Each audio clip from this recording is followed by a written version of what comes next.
Good evening everyone.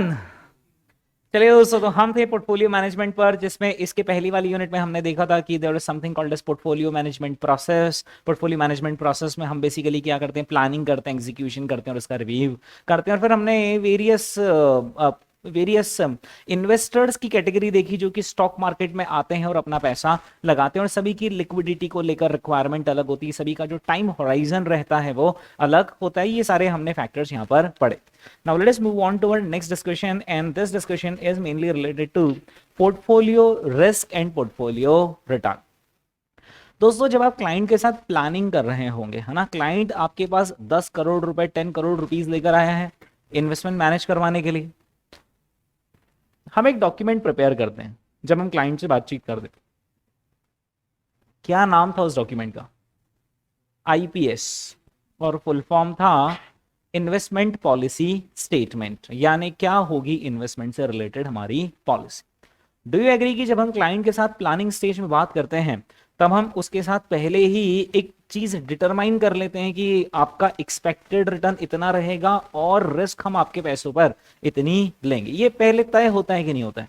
होता है, right. क्योंकि उसका अगर रिटर्न प्रोफाइल, उसका रिस्क प्रोफाइल कैसा है, उसके हिसाब से उसका पैसा मैनेज करना पड़ेगा। तो हम डॉक्यूमेंट कर लेते हैं कि आपके पैसों पर हम इतना रिस्क लेंगे और इन तरह के शेयर्स में ही पैसा लगाएंगे, उन तरह के शेयर्स में पैसा नहीं लगाएंगे, और इतना हम एक एवरेज रिटर्न एक्सपेक्ट कर रहे हैं, राइट।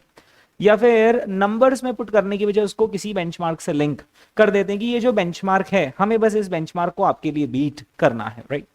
दोस्तों, सेकंड स्टेज जो आती है एग्जीक्यूशन, वहां पर हम असेट अलोकेशन करते हैं कि पैसा आखिर कहां पर कितना लगाया जाए।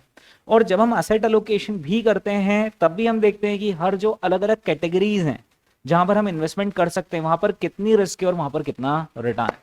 इनफैक्ट जब थर्ड स्टेज होती है, रिव्यू किया जाता है, तब भी यही परफॉर्मेंस कंपेयर की जाती है कि कितना रिटर्न मिलना चाहिए था और कितना रिटर्न मिला है, कितनी रिस्क लेनी चाहिए थी और कितने रिस्क ली है। यानी डू यू एग्री कि पोर्टफोलियो का रिटर्न और पोर्टफोलियो की रिस्क हर जगह पर पिक्चर में आती है। तो एज अ पोर्टफोलियो मैनेजर आपको कम से कम इतना तो आना ही चाहिए, कितना, कि जो मैं पोर्टफोलियो मैनेज कर रहा हूं आखिर उसके रिटर्न्स कैसे कैलकुलेट होते हैं, और आखिर उससे ज्यादा इंपॉर्टेंट कि आखिर उसके रिस्क कैसे कैलकुलेट होती है। Is that clear? ओके। इससे पहले कि दोस्तों मैं आपको ये सिखाऊं कि पोर्टफोलियो के रिटर्न और पोर्टफोलियो के रिस्क कैसे कैलकुलेट होती है, हमें यहां से शुरू करना पड़ेगा कि एक इंडिविजुअल शेयर, ज्यादा बड़ी बात नहीं कर रहा हूं, सिर्फ एक शेयर की आखिर रिटर्न कैसे कैलकुलेट करते हैं और रिस्क कैसे कैलकुलेट करते हैं, वो अब हम यहां पर सीख रहे हैं। ओके, तो दोस्तों एक इंडिविजुअल शेयर का रिटर्न और एक इंडिविजुअल शेयर की रिस्क कैसे कैलकुलेट की जाती है, वो उसको हम यहां पर एक एग्जांपल के फॉर्म में समझेंगे। ओके, रिस्क और रिटर्न्स के बारे में दोस्तों हम यहां पर पढ़ रहे हैं। सबसे पहले आप और मैं एक सिंगल सिक्योरिटी की बात कर रहे हैं। ओके, सपोज करें कि आज की तारीख में आपने गूगल इनकॉर्पोरेशन का शेयर खरीदा, राइट।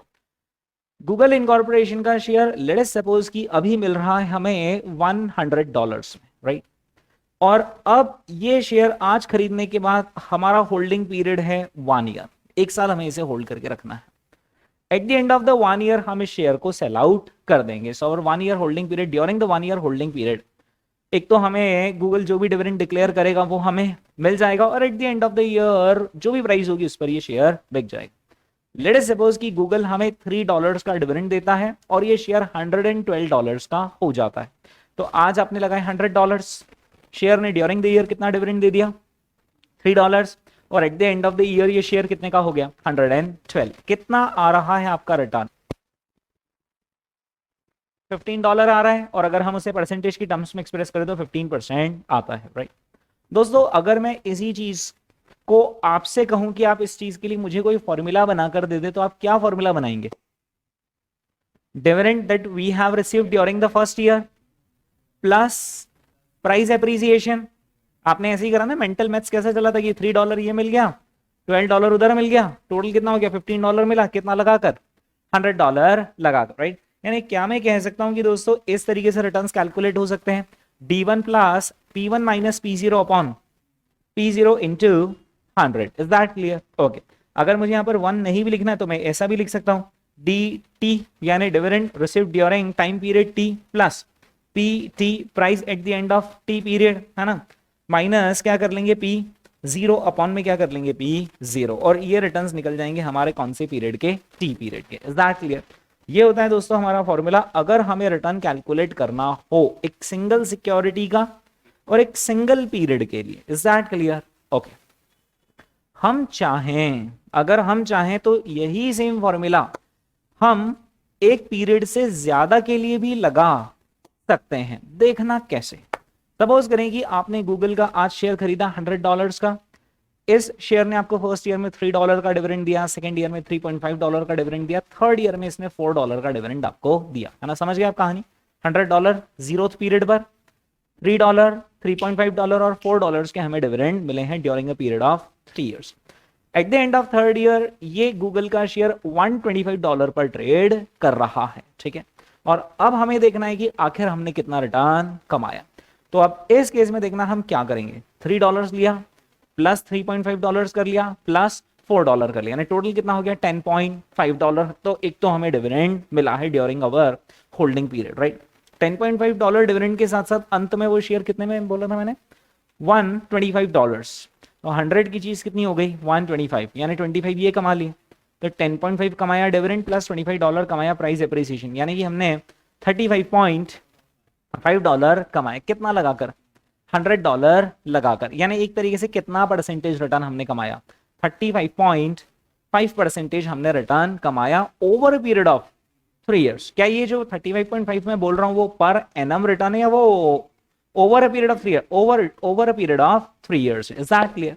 इसे हम कहते हैं होल्डिंग पीरियड रिटर्न। क्या बोलते हैं इसे? Holding period return. Holding period returns means total returns that I have earned during my entire holding period, right? ये जो होल्डिंग पीरियड रिटर्न है ना, इसमें कुछ कुछ प्रॉब्लम्स है। सबसे पहली प्रॉब्लम तो ये है कि अगर आप किसी इन्वेस्टर से बात करोगे और भाई कैसा क्या रहा, रिटर्न कितना कमाया, वो बोलेगा 48%। ज्यादा कमाया यार तूने, हमने सिर्फ कितना कमाया 35.5 और तूने कितना कमाया 48। पता चला बाद में कि उसका होल्डिंग पीरियड ही 5 ईयर्स था। तो क्या होल्डिंग पीरियड रिटर्न कंपेरेबल होते हैं? नहीं, क्योंकि हर किसी के होल्डिंग पीरियड अलग अलग हो सकते हैं। तो रिटर्न्स को कंपेरेबल बनाने के लिए हमेशा रिटर्न कैसे होने चाहिए, पर एनम होने चाहिए। Is that clear? ओके, यहां पर दोस्तों हम इस रिटर्न को, यानी जो अभी हमने नहीं कैलकुलेट करा था 35.5%, ये कितने समय का था, 3 ईयर्स का था। हम चाहें तो इसे इजीली पर एनम बना सकते हैं। कैसे बनाएंगे?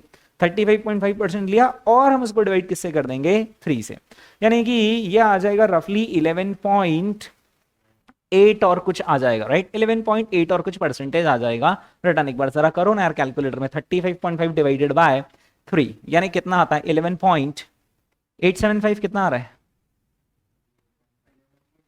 11.83% आ रहा है रिटर्न, राइट? ये जो 11.83% रिटर्न आ रहा है ना दोस्तों, आंसर, ये देखा जाए तो आंसर सही है, लेकिन आप इसे मानने को तैयार नहीं हो, क्योंकि 11.3% में एक कमी है। कमी ये है कि इसमें वो तो आया ही नहीं, कंपाउंडिंग का इफेक्ट तो कुछ फील ही नहीं हुआ। ये तो हमने सिंपल देखा कि यार आपने 3 इयर्स में 35.5 कमाया, तो पर एनम आखिर कितना कमाया। क्या ये करेक्ट तरीका है रिटर्न्स को कैलकुलेट करने का? नहीं। हालांकि ये एक तरीका है, लेकिन एकदम करेक्ट तरीका नहीं है, राइट? तो दोस्तों फिर दुनिया को ऐसे तरीकों की जरूरत थी जो कि ज्यादा करेक्ट ढंग से रिटर्न्स को कैलकुलेट कर सके, राइट? तो जो आपने और मैंने अभी तक तरीका देख लिया है, वो एक तो हमने ये देख लिया है कि होल्डिंग पीरियड रिटर्न किस तरीके से कैलकुलेट किया जाए। जहां पर होल्डिंग पीरियड रिटर्न कैलकुलेट करने का एक तरीका क्या होता है, एंड ऑफ द पीरियड की वैल्यू ले लो divided by beginning of the period की value -1, which is simple. End of the period में क्या प्राइस है, अपन ने नहीं अपने एग्जांपल में देखा था, वो एंड ऑफ द पीरियड में क्या प्राइस थी 125 बोली थी ना, प्लस dt यानी dividend that you have received during your holding period 10.5 और डिवाइडेड बाय क्या था 100, और पीछे जाकर क्या कर दिया -1। वो आप समझ रहे हो, ये भी एक तरीका है फॉर्मूला को लिखने का, क्योंकि जब आप -1 से एलसीएम निकालोगे तो ये क्या बन जाएगा -P0 और पूरे के डिनोमिनेटर में P0, और ये क्या बन जाएगा PT -P0 dividend. Is that clear? किसी भी तरीके से आप फॉर्मूला को याद रख सकते हो, है ना?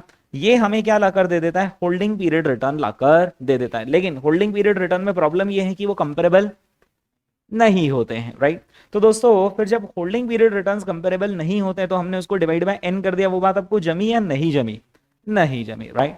तो मैं आपको तरीका बताता हूं कि आखिर हम रिटर्न कैसे कैलकुलेट कर सकते हैं। ओके, दोस्तों यहाँ पर रिटर्न को कैलकुलेट करने का देखना एक तरीका जो मुझे यहाँ पर क्लिक हो रहा है वो क्या है, वो मैं आपके साथ शेयर करूंगा और फिर बताना अगर आपको नहीं जमे तो फिर कुछ नया ढूंढ कर लाएंगे आपके लिए। ओके सो आपने मैंने देखा था ना गूगल का शेयर कितने ईयर्स तक हमने होल्ड करके रखा, 3 ईयर्स तक, right. So let us suppose की फर्स्ट ईयर, ये है हमारा सेकेंड ईयर और ये है suppose third year. 0th year, first year, second year and then third year. अब हम एक काम करते हैं, थोड़ा सा एग्जाम्पल चेंज करते हैं और हम 4 ईयर्स का होल्डिंग पीरियड लेकर चलते हैं। ओके सपोज करें कि यहाँ पर वो शेयर था $100 का। अब 100 की जगह नंबर भी थोड़ा चेंज कर लेते, राइट। सपोज करें कि वो शेयर यहाँ पर था $60 का, है ना। इस शेयर ने ड्यूरिंग द ईयर हमें डिविडेंड दिया है $1 का and it ended the year at $65।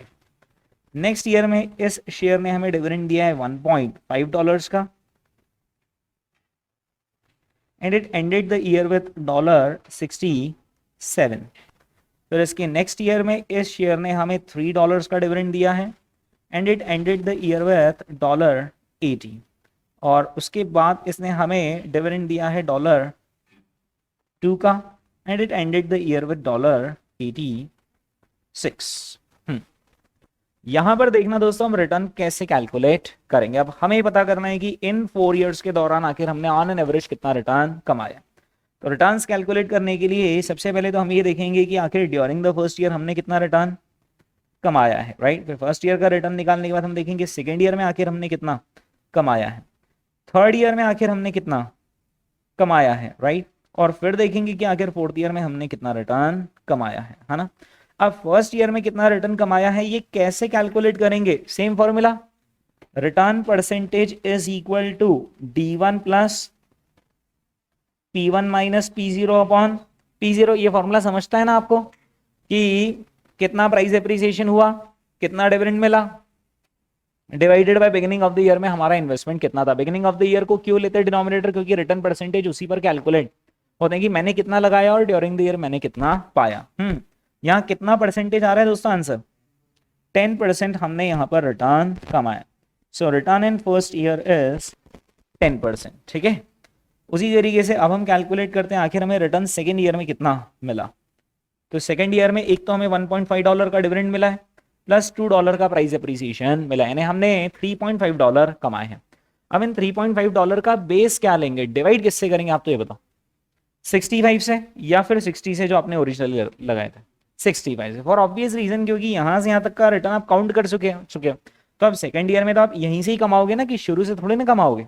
कितना आ रहा है आंसर, 5.38%। ओके इसके बाद बताइए,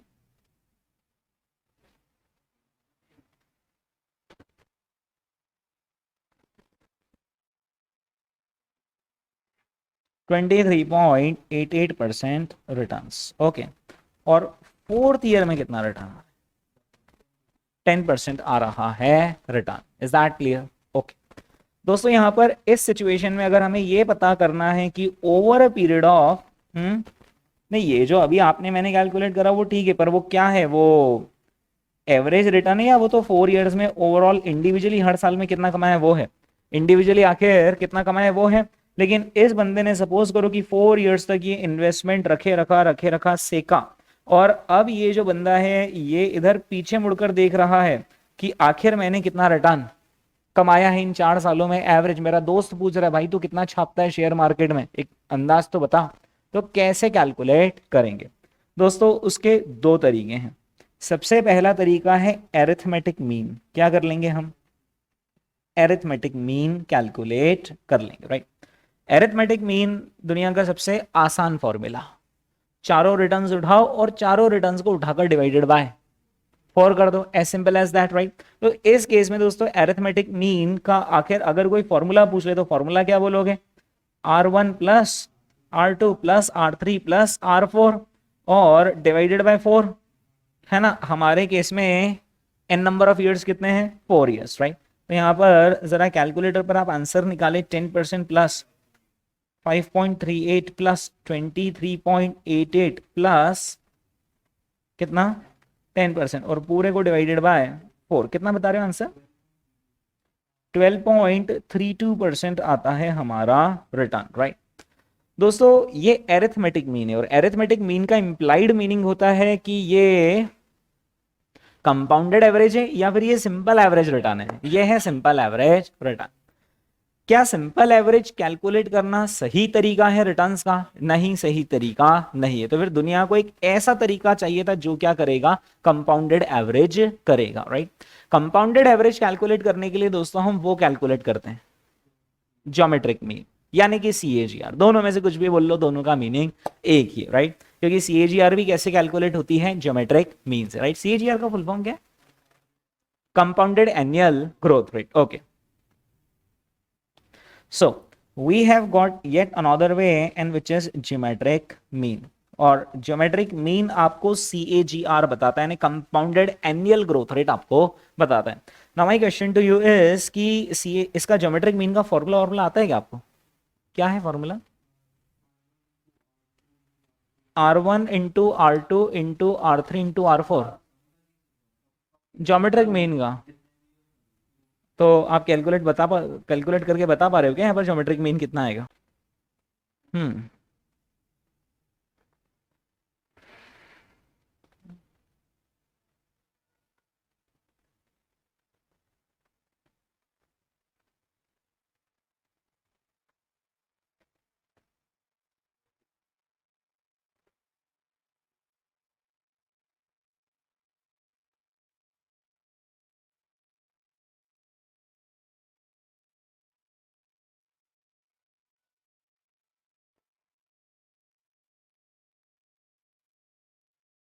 चलिए दोस्तों, सीख लें हम आखिर किस तरीके से ज्योमेट्रिक मीन कैलकुलेट होता है।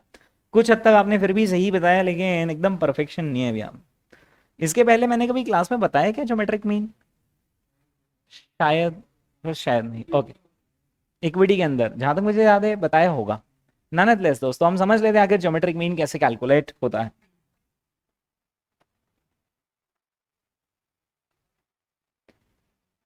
ज्योमेट्रिक मीन को कैलकुलेट करने का फॉर्मूला होता है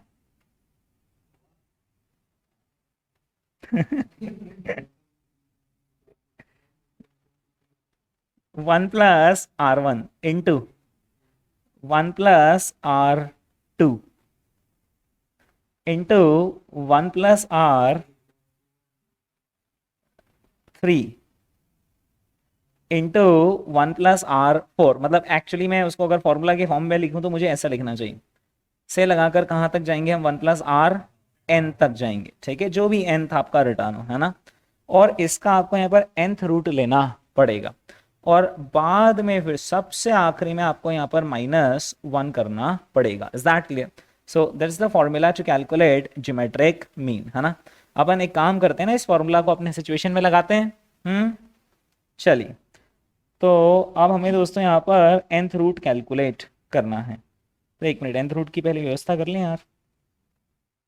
तो R1 यानी return in the first year, return in the first year आपको नजर आ रहा है कि कितना है, 10%। सो इट बिकम्स 1.10, है ना। 1 + 10% यानी क्या, 1.10, ओके।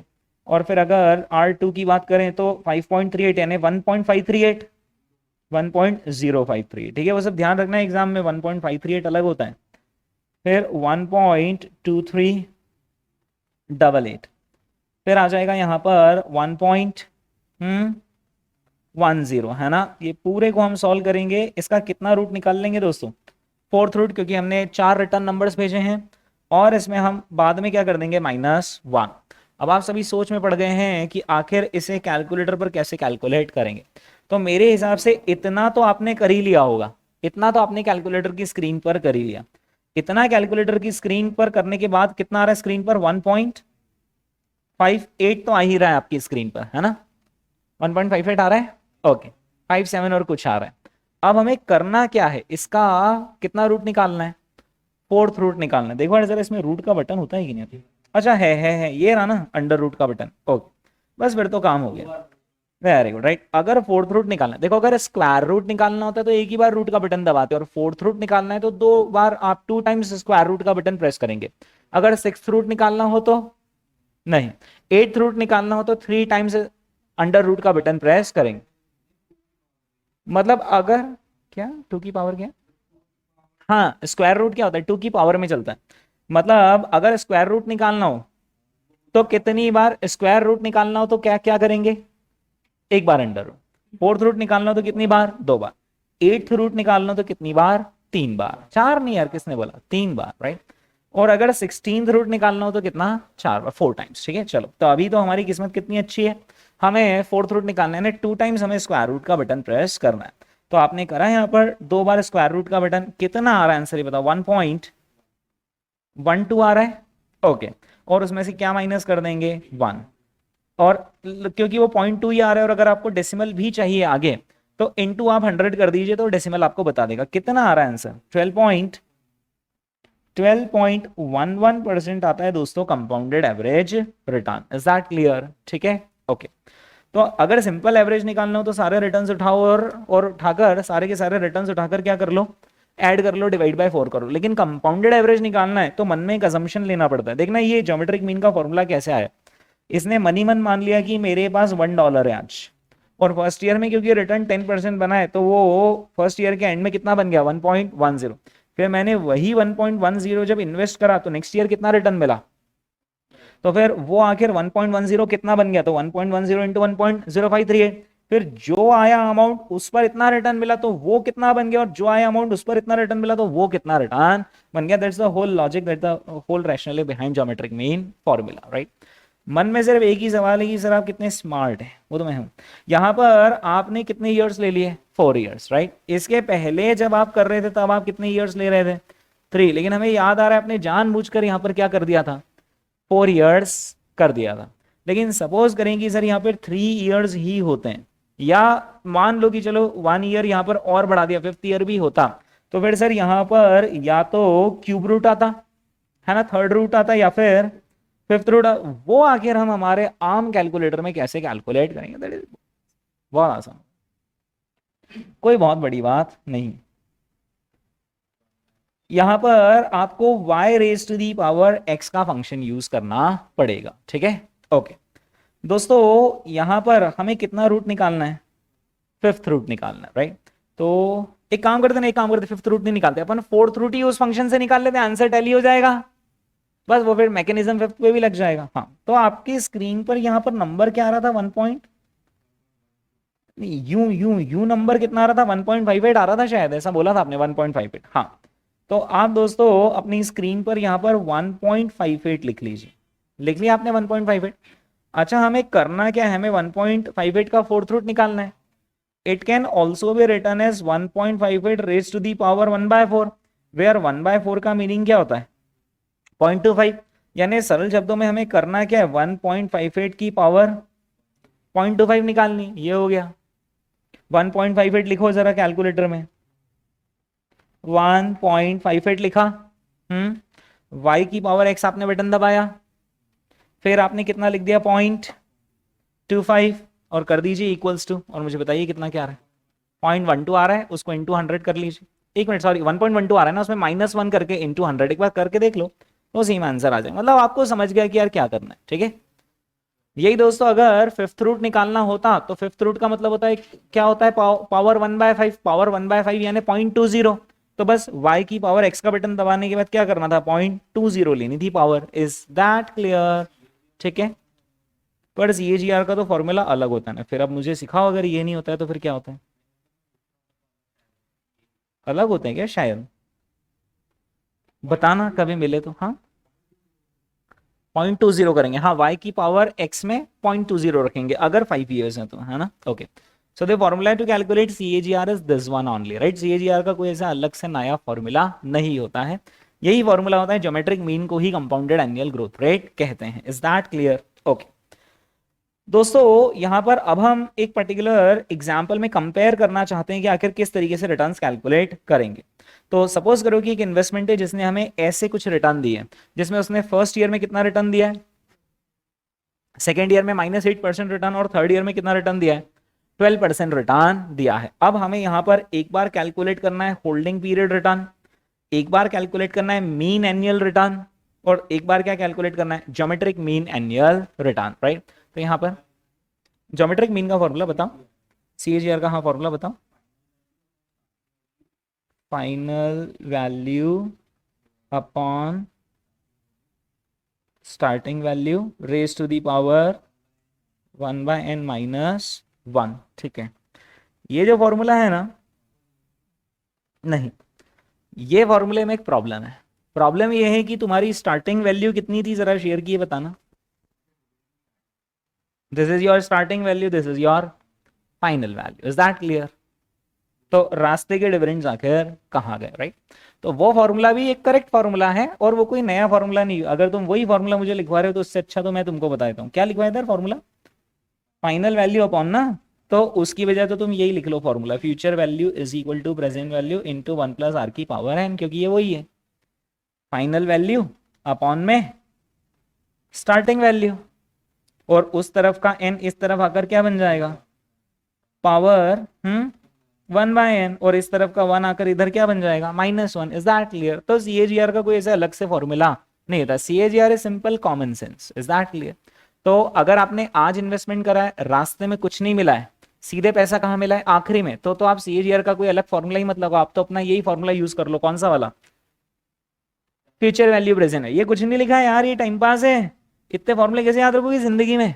कौन से भी याद रखो ना, future value present value, that's it. वो भी तो कंपाउंडेड एनुअल ग्रोथ रेट ही है। हाँ, बट वो फॉर्मूला की लिमिटेड एप्लीकेबिलिटी क्या है कि रास्ते में अगर कैश फ्लोज है तो फिर वो नहीं चलता। अगर रास्ते में कैश फ्लोज भी है तो फिर तो एक ही रास्ता है फिर तो, है ना, क्या है कि आपको इंडिविजुअल हर ईयर के रिटर्न्स लेने। ठीक है, चलो अच्छा करा यार, हाथों हाथ चेक कर लिया, डाउट क्लियर हो गया।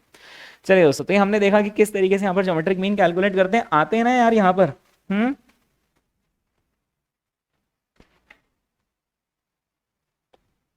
जो मैं बोलूं आप तो उसको अमृतवाणी समझ लिया करो। चलिए, अच्छा मानते ही हो। +5 -8 और प्लस कितना है, 12%, है ना। हमें क्या कैलकुलेट करना है सबसे पहले ये बताओ यार। होल्डिंग पीरियड रिटर्न हमें कैलकुलेट करना है। इतना आसान है ना होल्डिंग पीरियड रिटर्न कैलकुलेट करना कि मैं क्या बताऊं। फर्स्ट ईयर में कितना परसेंट रिटर्न कमाया आपने? 5% रिटर्न कमाया। अच्छा, आपने ये इन्वेस्टमेंट खरीदा कितने डॉलर्स में था? $1000 में खरीदा था, और आपने इस पर फर्स्ट ईयर में 5% रिटर्न कमाया, यानी it has become $1050 at the end of first year. ओ हो, सेकेंड ईयर में 8% कमाए या 8% गंवाए? गंवाए हैं, यानी अब जो आपका इन्वेस्टमेंट रहेगा उसकी वैल्यू 0.92 ही रह जाएगी। यानी 1 रुपी था और उसमें से 8% हट गया ना, तो 0.92 टाइम्स ही वैल्यू रह गई।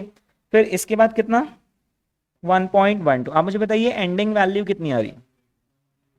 108, 1.9 और कुछ, ये आती है हमारी एंडिंग वैल्यू, राइट दोस्तों। शुरुआत में इंसान ने लगाए थे $1000 एंड $1000 हैज बिकम कितने, 81 पॉइंट, अच्छा ठीक है ना, यानी कितना परसेंटेज रिटर्न आ रहा है?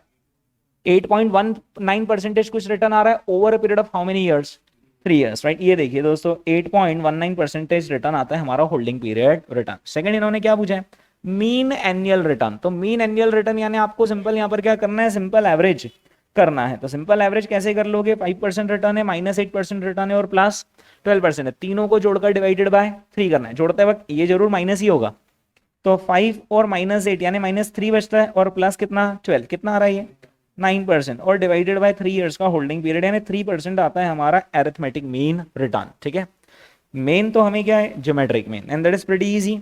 1.05 इंटू 0.92 इंटू 1.12। यहाँ पे थोड़ा सा मिसप्रिंटिंग है यार इस फॉर्मूले में लिखते वक्त। ये -1 जो आता है ना, ये रूट की छत्र छाया के बाहर आता है, वो टाइपो एरर है, बाकी वो करेक्ट ही आएगा आंसर, है ना। करो करो यार, जरा देखो तो सही आपसे निकलता भी है कि नहीं। 1.05 इंटू 0.92 इंटू 1.12,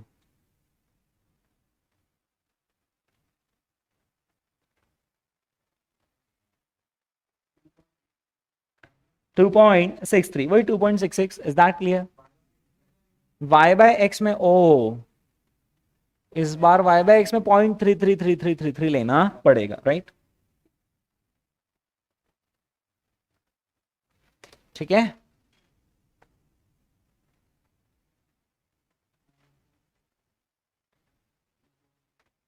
किया क्या आपने? ओके, तो कितना क्या बता रहे हो फिर? 2.63% इज द आंसर। क्या है, क्लियर है सबको? तो अब आपको ये 3 तरह के रिटर्न्स कैलकुलेट करने आ गए क्या? अब आपसे कोई बोले होल्डिंग पीरियड रिटर्न कैलकुलेट करना, कर लोगे? और एरिथमेटिक मीन भी जानते हो और ज्योमेट्रिक मीन भी जानते हो, राइट। दोस्तों इसके अलावा भी कुछ और बहुत सारे नाम होते हैं रिटर्न से, मतलब बहुत सारे तरह के रिटर्न्स होते हैं, बस एक बार हम उसको ब्रीफली गो थ्रू कर लेते हैं। सबसे पहले क्या है, ग्रॉस रिटर्न्स। दूसरे क्या है, हाँ, नेट रिटर्न्स। सिंपल सी बात है दोस्तों, ग्रॉस रिटर्न और नेट रिटर्न में देखना क्या फर्क है। सपोज करें कि मैं एक क्लाइंट हूं और मैं आपके पास आया, मैंने बोला आपको मेरा पोर्टफोलियो मैनेज करना है। आपने इस पोर्टफोलियो को उठाकर स्टॉक मार्केट में लगाया। स्टॉक मार्केट में सपोज करो आपने 24% रिटर्न कमाया। मैं आया आपके पास at the end of the year मिलने, यार मैंने आपको अमाउंट दिया था, आपने उसको पोर्टफोलियो बनाकर लगाया, कितना क्या रिटर्न कमाया।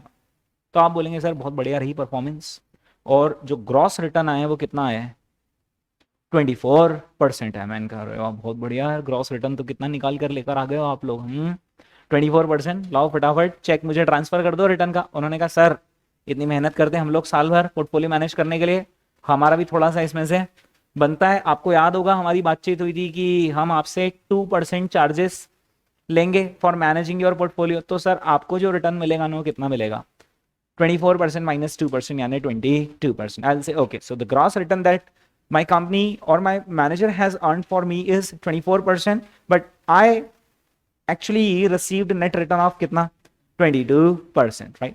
यानी कि दोस्तों नेट रिटर्न बेसिकली क्या होता है, नेट रिटर्न यानी वह रिटर्न्स जिसमें की फीस भी डिडक्ट कर ली गई हो, राइट। अब इसमें म्यूचुअल फंड्स भी आपसे फीस लेते हैं क्या, यस, म्यूचुअल फंड भी आपसे मैनेजमेंट फीस लेते हैं। तो म्यूचुअल फंड्स का भी ग्रॉस रिटर्न अलग होता है और नेट रिटर्न अलग होता है। दोस्तों सवाल मेरा आपसे ये है कि जब म्यूचुअल फंड ने साल भर में वो ब्रोकरेज और वो ट्रांजैक्शन और ट्रेड किए होंगे ना, बाइंग सेलिंग, तब म्यूचुअल फंड ने भी तो काफी सारी ब्रोकरेज पे की होगी, या आपने as a portfolio manager brokerage पे की होगी, स्टैम्प ड्यूटी, ट्रांजैक्शन टैक्सेस पे किए होंगे। हाँ, वो कहां पर माइनस होते हैं, वो ग्रॉस रिटर्न में माइनस होते हैं या नहीं होते हैं, या वो भी नेट रिटर्न में ही माइनस होते हैं। सवाल मेरा आपसे ये है कि आप हो सब बैठे हुए पोर्टफोलियो मैनेजर्स, मैंने आपको अमाउंट लाकर दिया था, उस अमाउंट से आपने ट्रेड लिए, और ट्रेड लेते वक्त ब्रोकरेज लगी होगी, खरीदते वक्त भी ब्रोकरेज पे करनी पड़ती है, बेचते वक्त भी ब्रोकरेज पे करनी पड़ती है।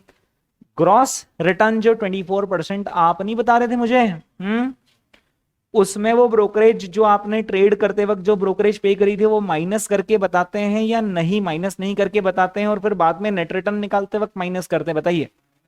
माइनस करके ही बताते हैं, is that clear. Gross return में पहले ही ब्रोकरेज माइनस हो जाती है, नहीं तो बिफोर ब्रोकरेज नाम की तो कोई चीज ही नहीं है ना दुनिया में, वो तो भाई नेट ऑफ ब्रोकरेज बताओ, इज दैट क्लियर। और फिर उसके बाद तुम्हारा खुद का मैनेजमेंट फीस और जो फंड मैनेजमेंट चार्जेस है वो माइनस कर लो, is that clear. So note that commissions on trades and other costs that are necessary to generate the investment returns are deducted in both the gross and net return measures। मतलब वो तो simple आप gross में ही उड़ा दोगे तो net में तो उड़कर ही आएगा। ओके दोस्तों, इसके बाद दो और टर्मिनोलॉजी होती है, एक होती है नॉमिनल रिटर्न और एक होती है रियल रिटर्न। क्या ये आपका मेरा डिस्कशन इसके पहले हो चुका है? There is something called as nominal return, there is something called as real return. शायद मैंने आपको एफडी का एग्जांपल देकर समझाया था कि अगर आज आपको दिख तो अच्छा रहा है कि एफडी मुझे कितना रिटर्न देगी, 8% इंटरेस्ट देगी, लेकिन असली में जब आप by the end of the year चीजें खरीदने जाएंगे तो वो चीजें भी महंगी हो चुकी होंगी, राइट। और ऊपर से जो भी रिटर्न कमाएंगे उस पर सरकार आपसे टैक्स जरूर ले लेगी, राइट। तो ये इस तरीके से यहां पर 3-4 तरह के रिटर्न्स बनते हैं, अपन एक एक करके समझते हैं। सपोज करेंगे दोस्तों आप किसी म्यूचुअल फंड में पैसा लगाते हैं और उस म्यूचुअल फंड का कहना है कि हम आपको 12% का रिटर्न दे देंगे। हमने कहा ठीक है म्यूचुअल फंड भाई, आज मेरे पास $100,000 रखे हुए, आप मुझे कितना रिटर्न प्रॉमिस कर रहे हैं? 12% रिटर्न प्रॉमिस कर रहे हैं। देखो मैंने भी काफी सारे गाने सुन रखे हैं, जीने के हैं 4 दिन बाकी है बेकार दिन, तो मैं क्यों इन सारे चक्करों में लगूं, क्यों मैं आपको मेरे डॉलर्स दूं? मैं तो एक काम करूं ना, आज मैं पैसा उड़ाऊं, ऐश करूं, लाइफ एंजॉय करूं, कल किसने देखा है। लेकिन अगर फिर भी मैं ये $100,000 म्यूचुअल फंड आपकी तरफ खिसकाता हूं, तो देखा जाए तो मैं अपना खुद का सुख, मैं अपना खुद का कंजम्पशन ऑफ मनी डीले कर रहा हूं। यार आज $100,000 में क्या क्या नहीं हो सकता। आप अमेरिका घूमकर आ सकते, चांद पे तो नहीं जा सकते, बाकी अमेरिका जा सकते हो, यूरोप जा सकते हो, मतलब आप यार लाइफ एंजॉय कर सकते हो ना। $100,000 तो बहुत होते भैया, 100,000 यानी कितने, 80 लाख रुपए होगा। मतलब अगर आप कितना भी घूम लो यार, 80 लाख रुपए में तो मेरे हिसाब से वर्ल्ड टूर भी बहुत अच्छा खासा हो जाएगा। शायद अमेरिका जाते 10-1 लाख रुपए में होती है अमेरिका की ट्रिप, हाँ तो वर्ल्ड टूर हो जाएगा 80 लाख में। लेकिन फिर भी आप अपने आप को कष्ट दे रहे हो जब आप ये $100,000 आज एंजॉय करने की बजाय किसी और को दे रहे हैं। तो आप जब सामने वाले से रिटर्न मांगेंगे, तो उसमें से एक हिस्सा क्यों होगा? क्योंकि I am delaying my present consumption of money. मैं इन डॉलर्स का सुख आज भोग सकता था, लेकिन मैं अपने आप को कष्ट दे रहा हूं कि चलो ठीक है, मैं आज कुर्बान कर रहा हूं मेरी ख्वाहिशें और ये अमाउंट आपको दे रहा हूं। तो जो मैंने कुर्बानी दी अपनी ख्वाहिशों की, तो उसके बदले में भी तो मुझे कुछ चाहिए, राइट।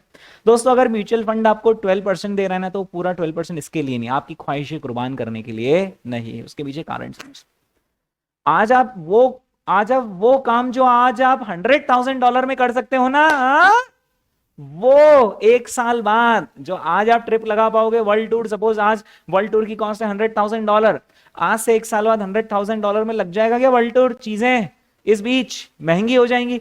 ज्यादा बड़ी बात नहीं करूंगा दोस्तों, सपोज करेंगे 5% का इन्फ्लेशन है, तो अगर म्यूचुअल फंड आपको 12% रिटर्न दे रहा है ना, तो आप क्या बोलोगे? हे म्यूचुअल फंड, बहुत ज्यादा इतराने की जरूरत नहीं है, तुमने जरूर मुझे 12% रिटर्न दिया है, लेकिन उसमें से 5% तो कौन ले उड़ा? इन्फ्लेशन। देखा जाए तो जो रियल रिटर्न है, जो मैंने कुर्बानी दी है ना, आज जो मैंने अपना सुख त्यागा है, उसके बदले में जो तुमने असली में मुझे रिटर्न दिया है, वो सिर्फ कितना है? 7%। दोस्तों, इस 12% को क्या कहते हैं? Nominal return. 7% को क्या कहते हैं? Real return. Is that clear? एक तरीका तो रियल रिटर्न को कैलकुलेट करने का यह है, ज्यादा एक्यूरेट तरीका दूसरा है, वो बाद में बताऊंगा। पर अभी के लिए आप एक बात समझ गए कि जो भी आप, जैसे आपने शेयर खरीद कर 3 साल बाद शेयर बेचा भी और आपको दिख रहा है मैंने इतना रिटर्न कमाया, तो that is just your nominal return, right. दोस्तों, ये जो नॉमिनल रिटर्न होता है ना, इस पर सरकार की नजरें होती है, क्योंकि जैसे ही आपने $100,000 में चीज खरीदी और 12% रिटर्न कमाया, इसका मतलब है कि आपको कितने प्राप्त हुए? सरकार की गाड़ी साएं करते हुए आएगी और क्या बोलेगी? इनकम हुई है, ऐसा पता चल रहा है, लाओ इस पर टैक्स नहीं, मेरा टैक्स कहां है? कितना? $12,000 पर वो लोग हमसे टैक्स ले लेंगे, है ना। तो $12,000 पर सपोज करो कि उन्होंने हमसे $2,400 सपोज करो उन्होंने हमसे टैक्स ले लिया, राइट। यानी नेट नेट हमारी झोली में कितना बचा? सरकार सिर्फ कितना छोड़ गई? 9,600। अगर हम $100,000 पर देखेंगे 9,600, so that comes to just कितना? 9.6% का आफ्टर टैक्स नॉमिनल रिटर्न, जो हम ऐसे भी कैलकुलेट कर सकते थे कि प्री टैक्स नॉमिनल रिटर्न कितना है? 12%। उसको क्या कर लो? आफ्टर टैक्स कर लो, और यहाँ पर टैक्स की रेट मैंने कितनी ले ली है? 20%। तो अगर आप इसको भी करोगे तो आंसर कितना आएगा? 9.6%। Is that clear? Okay. Real return का मीनिंग क्या होता है? रियल रिटर्न का मीनिंग होता है आपका नॉमिनल रिटर्न, पर उसमें से इन्फ्लेशन का एलिमेंट हटा दिया जाए, right. So real return is nominal return adjusted for inflation. Okay. अब ये जो एडजस्टमेंट होता है ना इन्फ्लेशन का, ये दो तरीके से होता है। सपोज करें कि आपका नॉमिनल रिटर्न है 12%। सपोज करें कि आपका नॉमिनल रिटर्न कितना है? 12%, है ना। और रेट ऑफ इन्फ्लेशन कितनी है? 5%। यानी देखा जाए तो, एक तरीके से देखा जाए तो रियल रिटर्न कितना नजर आ रहा है? रियल रिटर्न कितना नजर आ रहा है? इग्नोरिंग टैक्सेशन का इंपैक्ट, रियल रिटर्न कितना नजर आ रहा है? 7% का हमें रियल रिटर्न नजर आ रहा है, राइट। इस तरीके को ना अप्रोक्सीमेट तरीका माना जाता है। क्या माना जाता है? कि ये अप्रोक्सीमेट मतलब कच्चा पक्का आप एक अंदाज लगा रहे हो, ये एक्यूरेट तरीका नहीं है। एक्यूरेट तरीका रियल रिटर्न को कैलकुलेट करने का देखना आखिर क्या है। एक्यूरेट तरीका है रियल रिटर्न को कैलकुलेट करने का, वो होता है 1 plus nominal return divided by 1 plus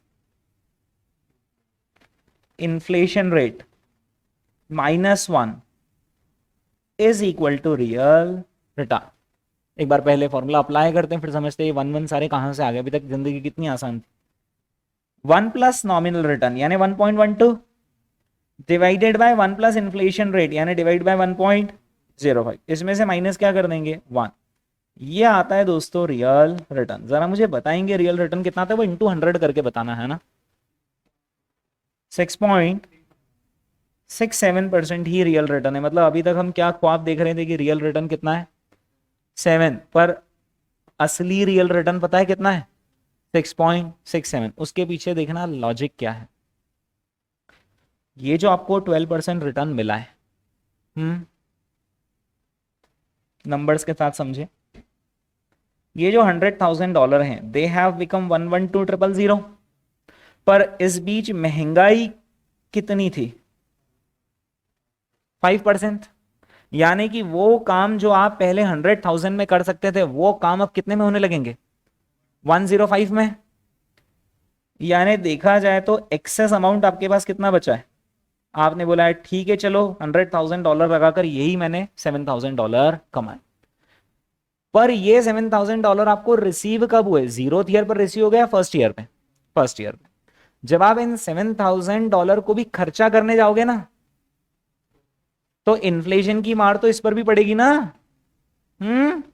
यानी इन्फ्लेशन सिर्फ आपके प्रिंसिपल को हिट नहीं करता है, जो आप रिटर्न कमा रहे हो ना, वो रिटर्न पर भी इन्फ्लेशन हिट करता है, राइट। अभी आप सिर्फ क्या सोच रहे थे, बात चलो यार ठीक है, वो चीजें जो 100,000 में आती थी वो 105 में आएगी, पर ये जो 7,000 बचे हैं ना, इससे भी जब आप चीजें खरीदने जाओगे तो वो महंगी मिलेंगी, क्योंकि वो रिटर्न कब मिल रहा है? आज मिल रहा है, तो वो चीजें महंगी मिलेगी। तो अल्टीमेटली जो आपका एकदम करेक्ट रिटर्न है वो है $7,000 डिवाइड बाय 1.05, यानी असली रियल रिटर्न कितना आता है? $6,667 is your actual real return and that comes by this formula। और इस फॉर्मूले का सिंपल सा लॉजिक है कि जो इन्फ्लेशन रहता है वो आपके ओरिजिनल प्रिंसिपल को हिट नहीं करता है, जो आपको रिटर्न मिल रहा है उसको भी हिट करता है, क्योंकि उस रिटर्न से भी अब चीजें महंगी, उस रिटर्न को भी जब आप डिप्लॉय करोगे तो चीजें महंगी ही मिलेंगी। Is that clear? ओके।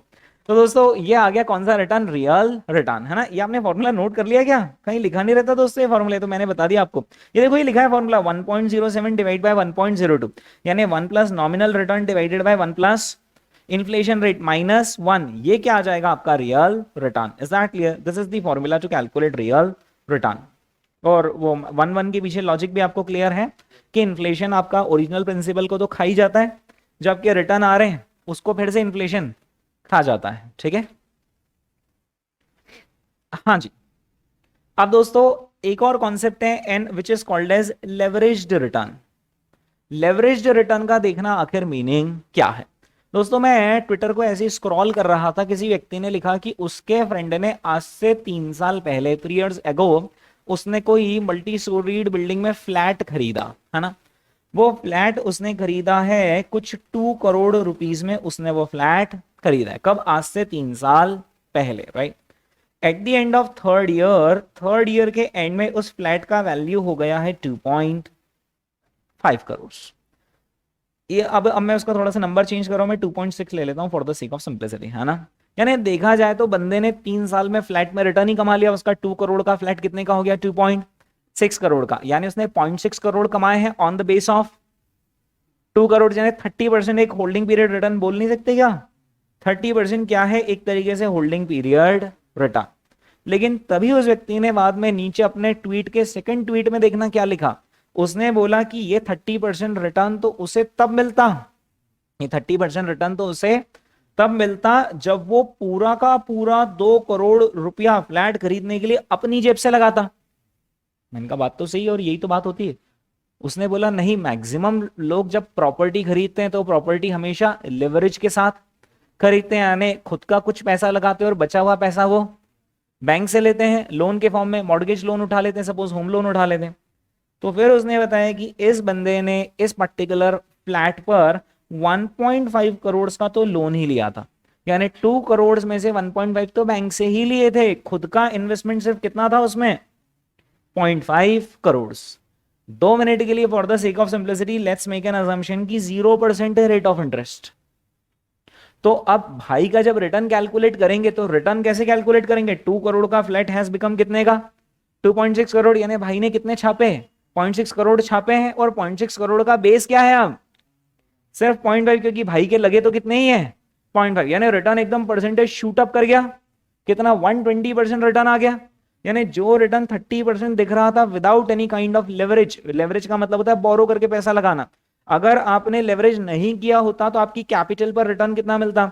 30%। लेकिन अगर आपने लेवरेजिंग कर लिया यहां पर तो आपका रिटर्न एकदम जंप करके कहां पहुंच गया? 120%, क्योंकि अब आपका इन्वेस्टमेंट तो सिर्फ कितना है 0.5 करोड़, लेकिन एसेट की प्राइस जो एप्रिशिएट होगी वो सारा एप्रिसिएशन बैंक थोड़ी ना लेकर जाती है, एप्रिसिएशन तो सारा हमें मिलता है, राइट। ऑब्वियसली इस एग्जांपल में मैंने अभी उसको इग्नोर करा था, इंटरेस्ट को, राइट। 2 मिनट के लिए ज्यादा बड़ी बात नहीं करेंगे। सपोज करो कि 8% है रेट ऑफ इंटरेस्ट। कितनी है रेट ऑफ इंटरेस्ट? 8%। तो 3 इयर्स में कितना लग जाएगा? 24%। ऐसे ही रफ नंबर ले रहे हैं, 24% हमें लग जाएगा ब्याज। ये 24% ब्याज किस पर लगेगा? हमें 1.5 करोड़ पर निकालना है। जरा नुकसान में तो नहीं आई बेचारा, देखो जरा यार। 0.36, यानी टोटल इंटरेस्ट जो ये पे करेगा वो कितना इंटरेस्ट ये पे करेगा? 0.36 करोड़। आपने निकाला ना 1.5 करोड़ का 8%, और 3 साल के लिए कितना आता है? 0.36 करोड़ आता है। अब भाई का रिटर्न कैलकुलेट कर लें। अब तो मानते हो ना कि अब तो ये असली रिटर्न आएगा। भाई की प्रॉपर्टी में अप्रिसिएशन कितना हुआ है, उसमें से बैंक वाले कितना ले गए, तब भी भाई खुश है, क्योंकि भाई को कितने मिले? 0.24 करोड़ मिले। और कितने लगाकर? मतलब भाई का 48% रिटर्न। मानते हो नहीं मानते हो? यानी अगर भाई अनगियर्ड होता, अनलेवरेज्ड होता, तो भाई कितना रिटर्न कमाता?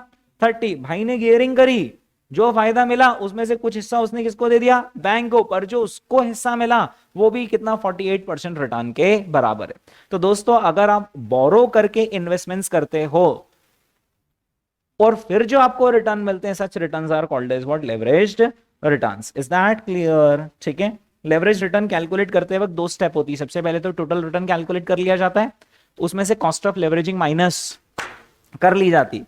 अब जो नेट रिटर्न आता है उसको आप डिवाइड किससे करते हो? टोटल इन्वेस्टेड अमाउंट से डिवाइड करते हो, या आपका कितना गया उससे डिवाइड करोगे? अपना कितना गया टोटल से क्या करना? Is that clear? ठीक है। ओके दोस्तों, अब यहां पर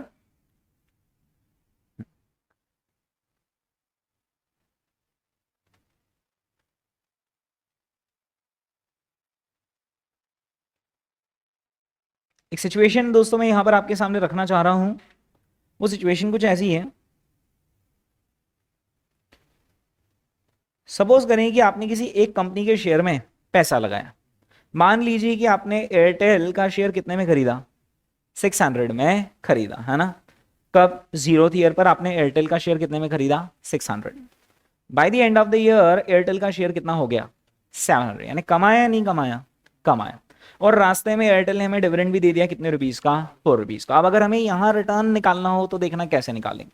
हम बोलेंगे एक तो हमने 4 रुपीस डिविडेंड कमाया, plus we ended the year with price of 700, at the beginning it was 600, यानी टोटल हमने 104 रुपीस कमाए हैं।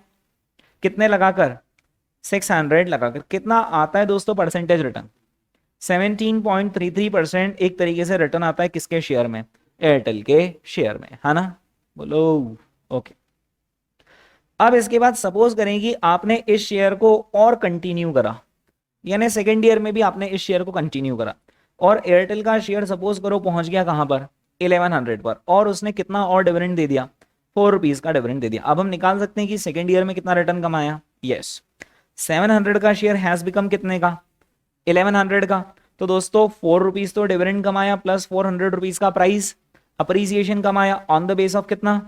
कितना आता है? 57.71% आता है एयरटेल के शेयर पर return. Is that clear? Okay. ये सब तो ना बिल्कुल ठीक है, कोई दिक्कत नहीं, ये कोई भी कैलकुलेट कर लेगा। पर अगर साल के दौरान आपने पोर्टफोलियो में कुछ उछल कूद मचाई, यानी आपने बीच में एयरटेल का शेयर कभी बेच दिया, फिर से कभी खरीद लिया, फिर से बेच दिया, फिर से खरीद लिया, या ऐसा मान के चलो कि आपने शुरुआत में एयरटेल के कितने शेयर खरीदे थे? 250, और आपने मन बना लिया कि यार फर्स्ट ईयर के एंड में आके ना थोड़ा एयरटेल और बढ़ा लो, यानी 50-100 शेयर और खरीद लो। तो फिर उस केस में देखना दोस्तों रिटर्न कैसे कैलकुलेट होगा। एक मिनट, इंडिविजुअल ईयर के रिटर्न तो आप फिर भी कैलकुलेट कर लोगे। जैसे भाई ने अगर यहां पर 700 रुपीज के प्राइस पर पहले तो उसके पास 250 शेयर्स थे ही सही, बंदे ने क्या करा? 50 शेयर्स और खरीद लिया एट द रेट ऑफ 700। और अब अगर आपसे पूछते हैं कि बताओ सेकंड ईयर में कितना रिटर्न कमाया, तो दैट इज इजी, वो तो आप यूं ही निकाल लोगे अगेन। बट अब अगर आपसे पूछा जाए कि over a period of 2 years, आखिर कितना रिटर्न कमाया, so now there would be a problem.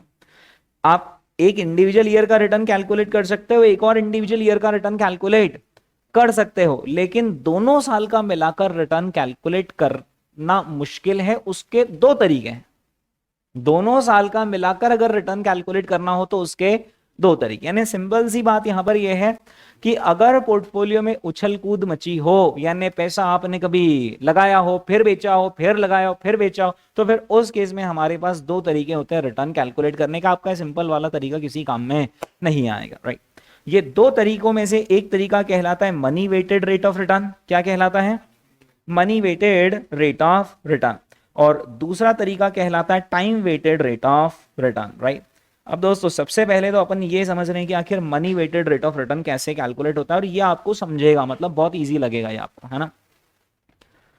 Simple सी बात है, आप वो जो बंदा बहुत उछल कूद कर रहा है ना एयरटेल के शेयर में, उसको बुला लो और बोलो भाई बैठ जा, अब बता क्या क्या करा तूने। तो क्या बोलेगा कि मैंने इस दिन शेयर में पैसा लगाया था। आपने कहा ठीक है, कितना अमाउंट लगाया था? इतना अमाउंट। फिर क्या किया? बेच दिया मैंने। ठीक है, बेच दिया। कितने में बेचा? Okay, right. फिर उसके बाद क्या करा? खरीदा क्या फिर से शेयर? चल खरीद लिया, ठीक है। फिर क्या करा? बेचा, बेच दिया, राइट। कुछ नहीं करना है दोस्तों, जो वो बोलता जा रहा है ना आप उसे सुनते जाओ और कैश फ्लो के फॉर्म में नोट करते जाओ। कैसे नोट करते जाओ? कैश फ्लो के फॉर्म में, क्योंकि अगर उसने पैसा लगाया मतलब देयर इज एन आउटफ्लो, और फिर बाद में बेचकर पैसा आया which means there is an inflow. वो बस उसका टाइम पीरियड देखते जाओ, किस टाइम पर आपने आउटफ्लो किया, किस टाइम पर आपने इनफ्लो किया। फिर वापस से कब खरीदा, दैट्स एन आउटफ्लो। फिर कब बेचा, दैट्स एन इनफ्लो। यानी पूरी टाइम स्केल पर आप तो कैश लिख लो कि कब आया कब गया, कब आया कब गया। और हम अपना वो वाला फंक्शन यूज कर सकते हैं, कैश फ्लो वाला फंक्शन, और वो आईआरआर वाला फंक्शन हम यूज कर सकते हैं। Is that clear? क्योंकि इंटरनल रेट ऑफ रिटर्न बना ही किसके लिए? ऐसी सारी उछल कूद के लिए बना हुआ है कि कभी आउटफ्लो हो रहा है, कभी इनफ्लो हो रहा है, कभी आउटफ्लो हो रहा है, कभी इनफ्लो हो रहा है। Is that clear? हाँ जी। डाउट मन में आता है कि सर वो तो पर वो year two year cash flow लिखता है, तो उस केस में आपको कैश फ्लोज की फ्रीक्वेंसीज जो आप डाल रहे हो, वो आपको फ्रीक्वेंसी एक ऐसी कॉमन फ्रीक्वेंसी लेनी पड़ेगी। यानी कुछ एक आप हो सकता है पर डे फ्रीक्वेंसी ले लो, डिपेंड करता है कि आपकी फ्रीक्वेंसी आखिर क्या है। सपोज करो कि उसने हर महीने के एंड में ऐसे ट्रांजैक्शन किए, तो आप C01 में आप लिखोगे फर्स्ट मंथ के एंड के ट्रांजैक्शंस, C02 में आप कब लिखोगे? सेकंड मंथ के ट्रांजैक्शन, C03 में कब के लिखोगे? थर्ड मंथ के ट्रांजैक्शन। और अब जब आप आईआरआर कैलकुलेट करोगे तो जो आईआरआर आएगी ना वो मंथली आईआरआर आएगी, क्योंकि वो उसको नहीं पता है कि आप मंथली लिख रहे हो या फिर आप एनुअल लिख रहे हो। वो तो आपको बताती है कि 0 में गया, 1 में आया, 2 में गया, यानी इन पीरियड्स के बीच में आपका इंटरनल रेट ऑफ रिटर्न इतना रहा। अब वो पीरियड अगर मंथली है तो फिर आपको वो मंथली आईआरआर बताएगा। Is that clear? ओके। इसका दोस्तों हम यहां पर एक एग्जांपल देखते हैं। सपोज करो कि एक इन्वेस्टर बंदा है, उसने एक शेयर खरीदा है। कितने डॉलर में खरीद लिया? $100 में at t equals to 0, and at the end of the year she buys an additional share for, ओ बेचा तो है ही नहीं, शुरुआत में एक शेयर खरीदा था $100 का, और बाद में फर्स्ट ईयर के एंड में और $120 पे उसी शेयर को और खरीद लिया। ईयर 2 के एंड में investor sells both the shares for कितने dollar? $130। At the end of each year in the holding period the stock paid $2 per share का डिविडेंड। स्टॉक ने $2 का डिविडेंड दिया। What is the money weighted rate of return? तो money weighted rate of return के लिए simple क्या करना, cash flows आप तो फाइंड आउट कर लेना। Zeroth year, this is first year and this is second year. दोस्तों जीरोथ ईयर में हमारे पास से कितने डॉलर गए हैं? $100 गए हैं। फर्स्ट ईयर के एंड में भी हमारे पास से कुछ अमाउंट गया, कितना गया? $120। लेकिन सेकेंड ईयर के एंड में हमने दोनों ही शेयर बेच दिए, और कितने में बेचे? 130 इंटू 2 यानी कितने में बेच दिए? $260 में बेच दिया। और स्टॉक ने कितना डिविडेंड दिया? $2 का पर शेयर का डिविडेंड दिया। तो यहाँ पर फर्स्ट ईयर में तो हमारे पास एक ही शेयर था, तो कितने डॉलर रिसीव हो जाएंगे? यहाँ पर $2 रिसीव हो जाएंगे। लेकिन सेकेंड ईयर में कितने डॉलर रिसीव हो जाएंगे? $4 यहाँ पर रिसीव हमें हो जाएंगे। Is that clear? ओके। अगर मैं नेट नेट लिखूं तो यहाँ पर हमारा नेट आउटफ्लो कितना हुआ है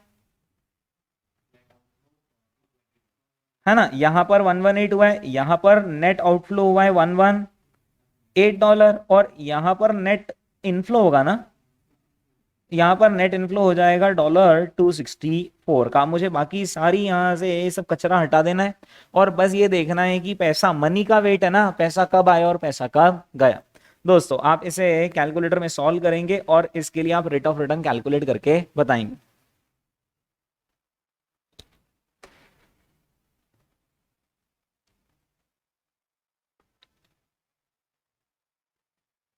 तो आप कौन सा वाला फंक्शन यूज कर रहे हो?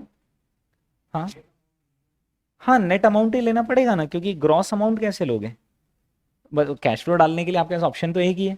हाँ जी, कैश फ्लो का फंक्शन कैसे क्या यूज करना आपको समझ रहा है क्या? 13.86% रिटर्न बताया जा रहा है। कैसे यार आपने कर लिया, मैं तो इतनी जल्दी सोच ही नहीं पाया। आपने सबसे पहले तो मेमोरी क्लियर करी है ना, कैसे अगर आपने CF का बटन दबाया, सेकंड का बटन दबाया और C का बटन क्लियर वर्क कर लिया है ना। फिर इसके बाद आप गए CF पर, CF C01 दिखने, C00 दिखने लगा, CF0 दिखने लगा, उसमें कुछ भी नहीं करा। ले जीरो में आएगा ना, है ना। कैश फ्लो में कितना कर दिया आपने? -100 कर दिया, यही है ना। हाँ जी, जीरो ईयर में हमने कर दिया है -100। ओके, कहाँ गया यार वो ये रहा। जीरो ईयर में हमने कितना एंटर कर दिया? -100। फिर फर्स्ट ईयर में कितना? -118। वो आपने डाउन एरो की बताकर आप C01 पर आ गए, उसमें आपने 118 माइनस का डाल दिया, फिर डाउन एरो की से आ गए और फिर यहाँ पर आपने कितना डाल दिया? 264, है ना। फिर उसके बाद आपने कंप्यूट करा और IRR का बटन प्रेस कर दिया। आंसर कितना आ गया? 13.86% इज द करेक्ट आंसर। आपको 13.86% का रिटर्न यहां पर मिला है, राइट। अगर आप चाहो ना तो वेरीफाई भी कर सकते हो कि हाँ यार मुझे सच्ची मुच्ची 13.86% का ही रिटर्न मिला है। कैसे वेरीफाई करोगे? आ जाइए दोस्तों, कैलकुलेटर पर आ जाइए और स्क्रीन पर आपने कितने डॉलर इन्वेस्ट किए थे शुरुआत में? $100 आपने इन्वेस्ट किए थे, इसमें कितना प्लस कर लोगे आप? 13.86% प्लस कर लोगे, यानी इट विल बिकम 113.86। प्लस आपने 113.86 और प्लस आपने 118 और लगा दी, यानी अब आपका टोटल मनी कितना ब्लॉक हो गया? $231.86 आपका ब्लॉक हो गया। इस पर आप फिर से कमा लो कितना? 13.86% रिटर्न। ये आपका सीधे ही टैली हो जाएगा किससे? 264 से। Is that, which means that you have made 13.86% return per annum. Is that clear? बोलो। ओके, पर गौर फरमाइएगा, पर money weighted rate of return के अंदर एक बहुत बड़ी प्रॉब्लम है। प्रॉब्लम यह है, कैसे बताऊं यार क्या प्रॉब्लम है? हम्म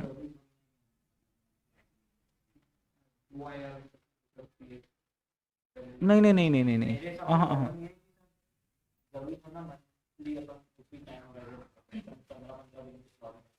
वो भी पॉसिबल है, वो एक्सेल शीट पे पॉसिबल है। फिर आपके फाइनेंशियल कैलकुलेटर में, फिर एक्सेल शीट पे तो आप डेली लिख लो, कुछ भी लिख लो, वो तो एक्सेल शीट तो उसको कर ही देगी सॉल्व, है ना। कैलकुलेटर, वो तो कैलकुलेटर की लिमिटेशन है, इस तरीके की लिमिटेशन नहीं है कि मान लो उसने 15 डेज में करा है तो फिर कैसे करेंगे। वो अपने कैलकुलेटर की लिमिटेशन है, इसलिए वो ऐसा क्वेश्चन आपसे एग्जाम में पूछेंगे ही, राइट। एक्सेल शीट में आराम से हो जाएगा, कोई बड़ी बात नहीं है, राइट। IRR है वो तो सिंपल है ना। प्रॉब्लम क्या है दोस्तों, वो देखना मैं यहां पर कैसे आपको समझाना चाहूँ। सपोज करो कि मैं हूं पोर्टफोलियो मैनेजर और आप हो इन्वेस्टर्स। आपने मुझे लाकर अमाउंट दिया, शुरुआत में आपने मुझे कितने डॉलर दिए थे? $100। वो $100 का मैंने कितना बना दिया, मतलब आपको पता है share eight the end of the year कितना पहुंच गया था? $120 पहुंच गया था, और प्लस कितने डॉलर का डिविडेंड मिला था? $2। यानी देखा जाए तो मेरी जो परफॉर्मेंस है वो बढ़िया रही है यार, परफॉर्मेंस। कितना परसेंट एक तरीके से मैंने आपको रिटर्न दिया है? 22% रिटर्न दिया है मैंने आपको फर्स्ट ईयर, ठीक है। मेरी इस परफॉर्मेंस को देखकर आपने कहा, रही तो बढ़िया परफॉर्म कर रहे हैं सर। $100 का शेयर दिया था और कितने $120 का बना दिया शेयर, और $2 और मिले, मतलब 22% रिटर्न तो इन्होंने फर्स्ट ईयर। ये देखकर आपने बोला सर थोड़े और पैसे ले लो उनसे। आपने जो पैसे दिए उससे मैंने एक और शेयर खरीद लिया, राइट। अब दोस्तों शेयर खरीदा कितने में? 120 में। शेयर हो कितने का गया? 130।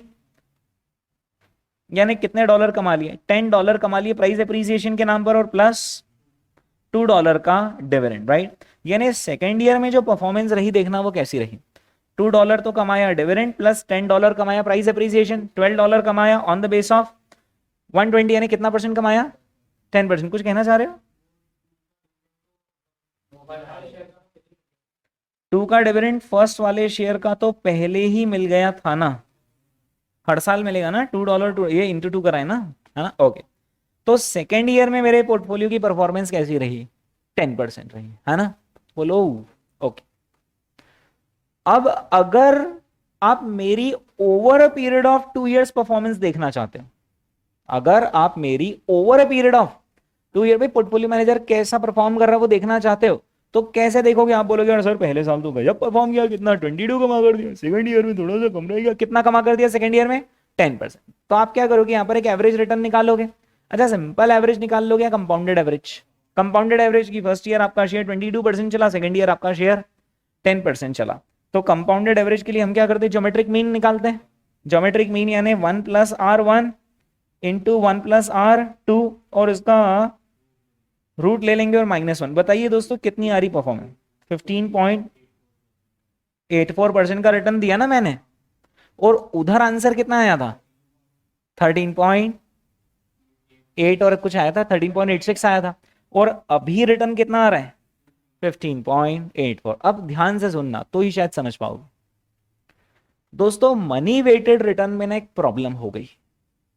क्या प्रॉब्लम हो गई? मेरी इस साल अच्छी परफॉर्मेंस थी पर इस साल जो इन्वेस्टेड अमाउंट था वो कम था, तो मेरी अच्छी परफॉर्मेंस कम अमाउंट पर आई। इस साल मेरी थोड़ी एक एवरेज परफॉर्मेंस रही पर इस बार मेरे पास अमाउंट ज्यादा था, मतलब वो $100 तो था ही था, प्लस ये और आ गया था ना, 120 और डाल दिया था, तो अब टोटल इन्वेस्टेड अमाउंट यहां पर ज्यादा हो गया। और यहां पर मेरी परफॉर्मेंस कमजोर रही, वो ज्यादा अमाउंट पर परफॉर्मेंस कमजोर रही।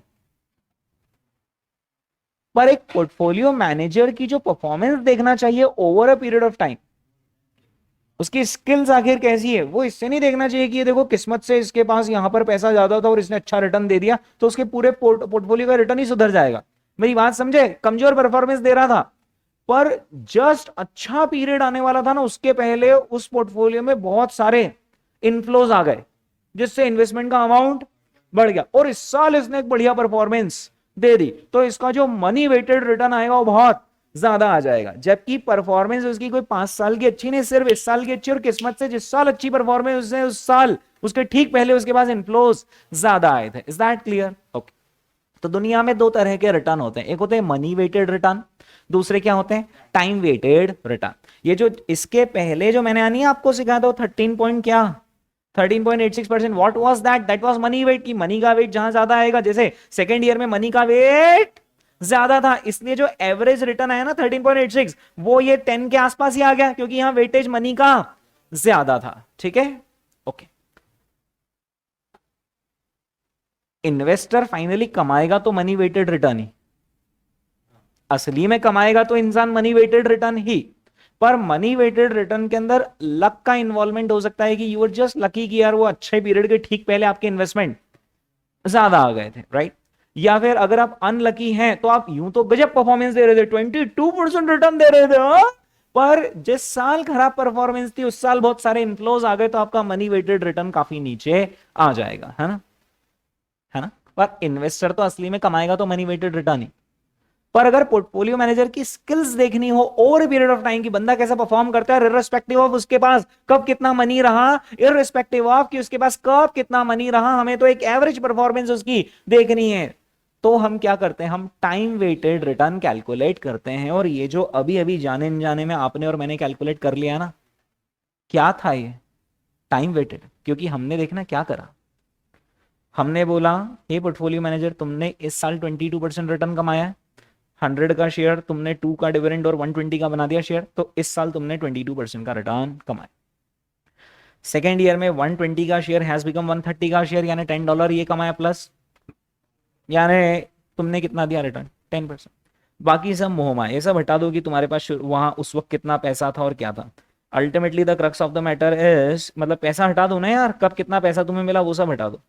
22% रिटर्न तुमने यहां दिया, 10% रिटर्न तुमने यहां दिया, तो तुम्हारा कंपाउंडेड एवरेज रिटर्न आखिर कितना आया? इसमें हमने मनी का वेट ही नहीं लिया। तो क्योंकि यहां पर पिछली बार जब खराब परफॉर्मेंस थी तब मनी इन्वेस्टेड ज्यादा था तो मनी वेटेड रिटर्न कम आ गया, पर टाइम वेटेड रिटर्न यहां पर बराबर आएगा, है ना? Is that clear? कितना आ रहा था? 15.8 और कुछ आ रहा था, है ना? 15.84% is the time weighted return. Now how do you calculate time weighted return? आप हर एक एक इंडिविजुअल पीरियड का रिटर्न कैलकुलेट कर लेते हो और उनका CAGR निकाल लेते हो। What is that? That is geometric mean, मतलब that is time weighted return. Is that clear? Ignoring the money invested in any specific period. ठीक है, ओके।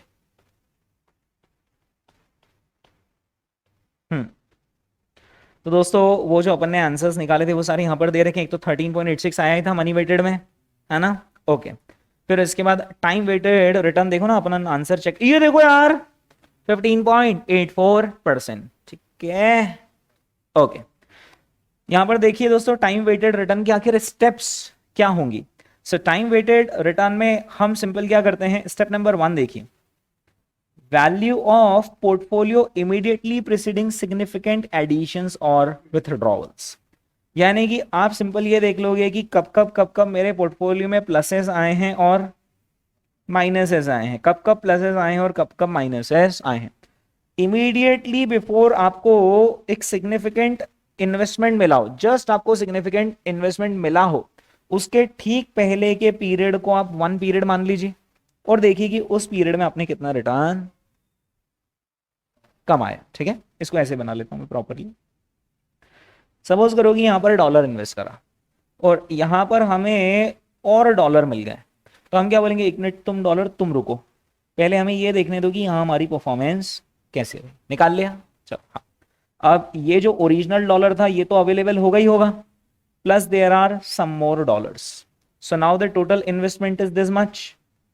ओके, अब इसके बाद यहां पर और सिग्निफिकेंट इन्वेस्टमेंट्स हमारे पास आ गए। हमने कहा 1 मिनट 1 मिनट, उनको आने से पहले रोको, पहले आप यहां पर देख लो कि यहां तक का आखिर कितना रिटर्न हमने कमाया। ठीक है, अब जब आप यहां पर परसेंटेज रिटर्न कमाओगे तो इस पर मनी के वेट का कोई फर्क ही नहीं पड़ेगा, क्योंकि ये इतने सारे डॉलर नहीं आते तो भी परसेंटेज रिटर्न तो वही होता जो होता। इस दैट लिए तो मनी के वेट का कोई फर्क नहीं पड़ा, बस हमने अलग अलग टाइम फ्रेम में डिवाइड कर दिया कि कौन कौन से टाइम फ्रेम में जब हमें पैसा मिला है। जब पैसा बड़ा पैसा मिला उसके ठीक पहले रिटर्न कैलकुलेट करके रख दो, फिर वो पैसा है उसको जोड़ लो और फिर उसको चलने दो। कब तक चलने दो, जब तक और कोई बड़ा पैसा नहीं आए तब तक का फिर से परसेंटेज रिटर्न निकाल। और बड़ा पैसा आ गया तो अपना जो ओरिजिनल पैसा है ये ओरिजिनल पैसा और इसमें जोड़ दो, ये निकाल लो कि टोटल कितना पैसा है और इतना है भी सही सही में आपके पास पैसा। फिर जब तक एक और सिग्निफिकेंट एडिशन नहीं हो तब तक का परसेंटेज रिटर्न कैलकुलेट कर लो, या फिर कोई सिग्निफिकेंट विथड्रॉल हो तो भी उसके पहले का रिटर्न कैलकुलेट कर लो। यानी आपके पास हर इंडिविजुअल सब पीरियड्स के परसेंटेज रिटर्न आ जाएंगे। उन सारे सब पीरियड्स को ज्योमेट्रिक मीन के फॉर्मूला में ले लो और देख लो कि वो आखिर टोटल कितने ईयर्स के हैं। सपोज देयर आर 80 सब पीरियड्स, अरे बाप रे मैंने क्या बोल दिया, सपोज देयर आर 80 सब पीरियड, 80 सब पीरियड, तो भी कोई टेंशन नहीं, आप तो वो जोड़ते जाना, 1 + 2%, 1 + 3%, 1 + 2.5%, वट करते जाना आप तो। और देख लेना कि ये जितने पीरियड आपने जोड़े हैं they total up to how many years. Suppose करो वो टोटल अप होते हैं किसको, 3 ईयर्स को, क्योंकि कोई सब पीरियड बना होगा 10 दिन का तो कोई बात नहीं है 10 दिन का रिटर्न है, कोई सा पीरियड बना होगा 15 दिन का तो कोई बात नहीं 15 दिन का रिटर्न है। तो वो आपका रुपया एक ही रहेगा, वही 1 रुपया, कुछ परसेंटेज जुड़ा, फिर कुछ परसेंटेज जुड़ा, फिर परसेंटेज जोड़कर कहां पहुंच गया, वो अमाउंट थर्ड ईयर के एंड में जुड़ गया, 80 सब पीरियड से मल्टीप्लाई होकर बस उसका थर्ड रूट निकाल लेना, पीछे जाकर -1 कर लेना, आपके सारे मनी का वेट हट गया, सिर्फ टाइम का वेट वहां पर है। तो देखो यार अब ये इन्होंने क्या लिखी है steps, value the portfolio immediately preceding significant additions और withdrawals, form sub periods over the evaluation period that correspond to the dates of deposits and withdrawal, compute the holding period return of the portfolio for each सब period, हर एक particular सब period के लिए आप क्या करोगे, return निकाल लोगे कि इस सब पीरियड में कितना रिटर्न कमाया, अगले सब पीरियड में कितना रिटर्न कमाया, और फिर उसके बाद आप क्या करोगे, यहां पर ज्योमेट्रिक मीन निकाल लोगे, यानी वही 1 + holding period return, 1 + holding period return से लगा कर कहां तक, nth तक, और ये यहां पर वो अंडर रूट आना भूल गया है, अंडर रूट यहां पर आ जाएगा।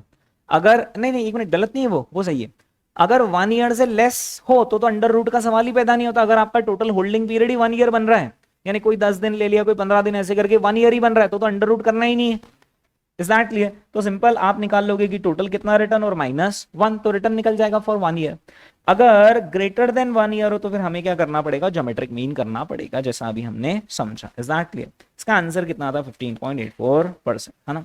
ओके दोस्तों, आखिर हम यहां पर किसे प्रेफर करेंगे, ultimately money weighted return prefer किया जाता है या फिर टाइम वेटेड रिटर्न? मतलब परफॉर्मेंस इवैल्यूएशन के एंगल से टाइम वेटेड ज्यादा अच्छा है, आपने कितना रिटर्न कमाया उसके लिए मनी वेटेड ज्यादा अच्छा है, लेकिन हम तो अपनी परफॉर्मेंस बताना चाह रहे हैं लोगों को। In the investment management industry the time weighted rate of return is preferred method of performance measurement, ठीक है, because it is not affected by the timing of cash inflows and outflows, ठीक है, okay.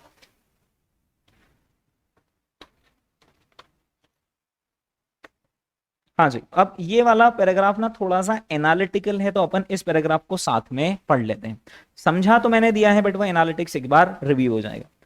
If funds are contributed to an investment portfolio just before a period of relatively poor performance, हो poor performance होने वाली थी और उसी के ठीक पहले लोग हमें पैसा दे गए, बताइए क्या इंपैक्ट आएगा?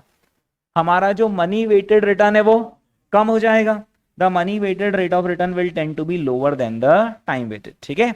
और ऑन द अदर हैंड जब अच्छा समय आने वाला तो उसके ठीक पहले लोग खूब सारा पैसा दे गए, तो मनी वेटेड ज्यादा आएगा और टाइम वेटेड कम आएगा, ठीक है।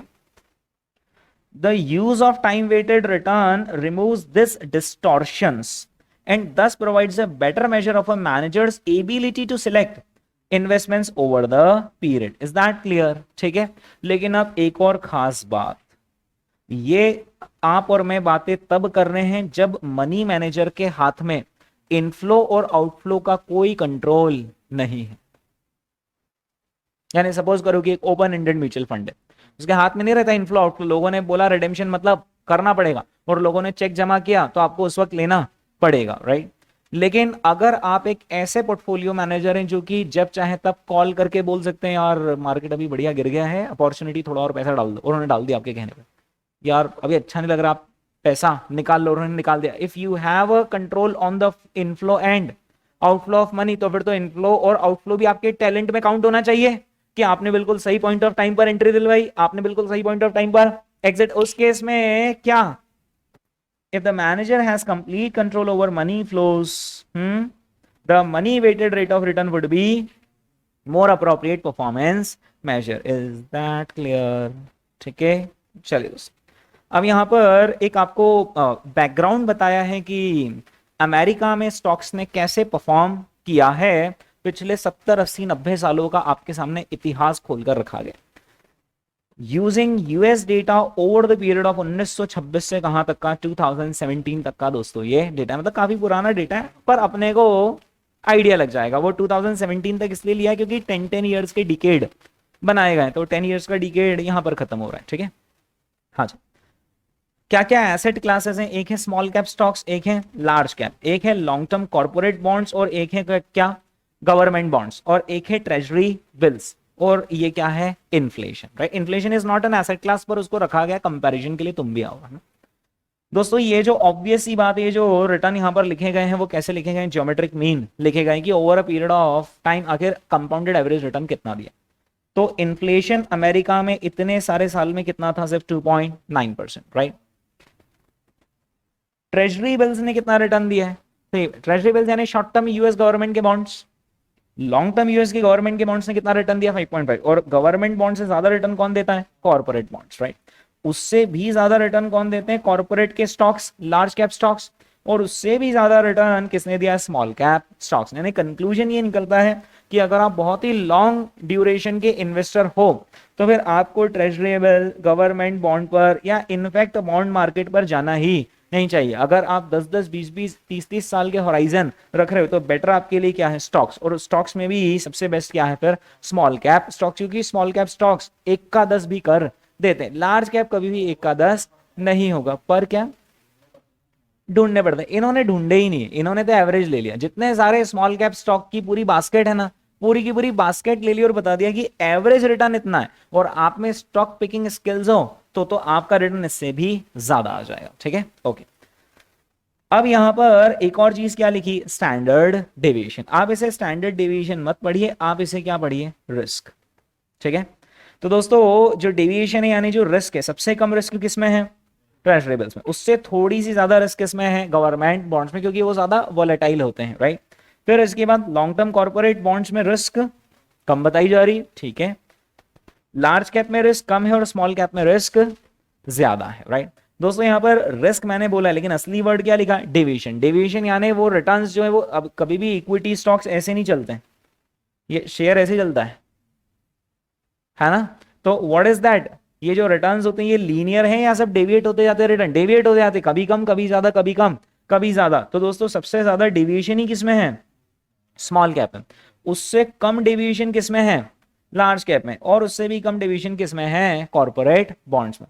थोड़ा सा ज्यादा डेविएशन किसमें है, गवर्नमेंट बॉन्ड्स में, क्योंकि जो कॉर्पोरेट बॉन्ड्स होते हैं ना वो 10 ईयर्स के आसपास के होते हैं, पर गवर्नमेंट बॉन्ड्स तो 20 20 30 30 ईयर्स होते हैं, तो उसमें फिर डिवीजन और ज्यादा आ गए। ट्रेजरी बिल्स क्योंकि बहुत ज्यादा शॉर्ट ड्यूरेशन के होते हैं, तो उसमें कोई बहुत ज्यादा प्राइस वेरिएशन नहीं होता है, और इन्फ्लेशन भी कोई सीधा नहीं बैठा रहता है, इन्फ्लेशन भी कम ज्यादा होता रहता है। तो इन्फ्लेशन में कितना डिवीजन है, 4% का डिवीजन, राइट।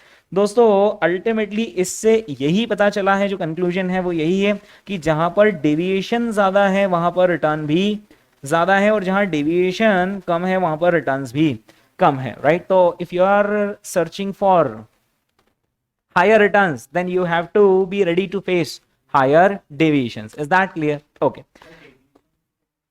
सर डेविएशन को कैसे एक्सप्लेन करेंगे, तो वो इसके बाद का अपना मुद्दा ही है कि डेविएशन क्या होता है, कैसे कैलकुलेट होता है, व्हाटएवर, राइट। ओके, अब दोस्तों यहाँ पर एक पैराग्राफ दे रखा है। आई वुड सिंपली से कि अभी आप इस पैराग्राफ को ना पढ़ें, क्योंकि इसके अंदर थोड़ा यूज क्वांट्स का है, थोड़ा यूज डेविएशन का है, और ये अभी हमने पढ़ा हुआ नहीं है। तो नहीं तो आप डर जाओगे यार, कर्टोसिस और फैक्टर टेल्स और न जाने क्या क्या negative skewness and so on, right. तो अभी के लिए आप इसको इग्नोर करेंगे, वो जब हम क्वांट्स पढ़ेंगे तो ये अपने को समझ में आएगा, ठीक है। चलिए दोस्तों, क्यों ना हम यहाँ पर कुछ क्वेश्चन सॉल्व कर लें।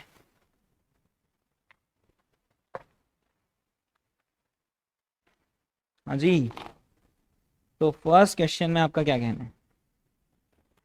हमें वैसे फर्स्ट क्वेश्चन में कैलकुलेट क्या करना है, money weighted rate of return हमें कैलकुलेट करना है।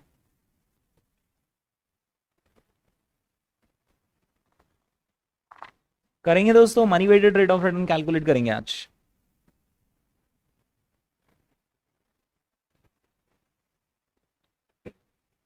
Money weighted rate of return यानी सिंपल कैश फ्लो का पैटर्न ले लो।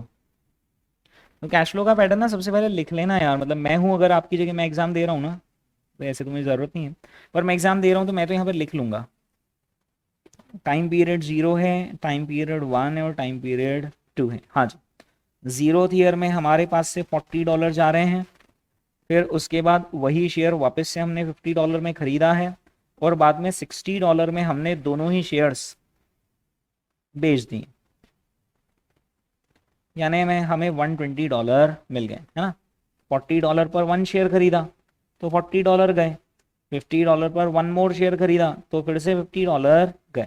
अच्छा, इस बीच डिविडेंड भी दिया है क्या, यस, $1 पर शेयर का डिविडेंड मिला है, तो यहाँ पर तो $1 ही मिलेगा फर्स्ट ईयर के एंड में, है ना, क्योंकि तब तो हमारे पास एक ही शेयर था ना।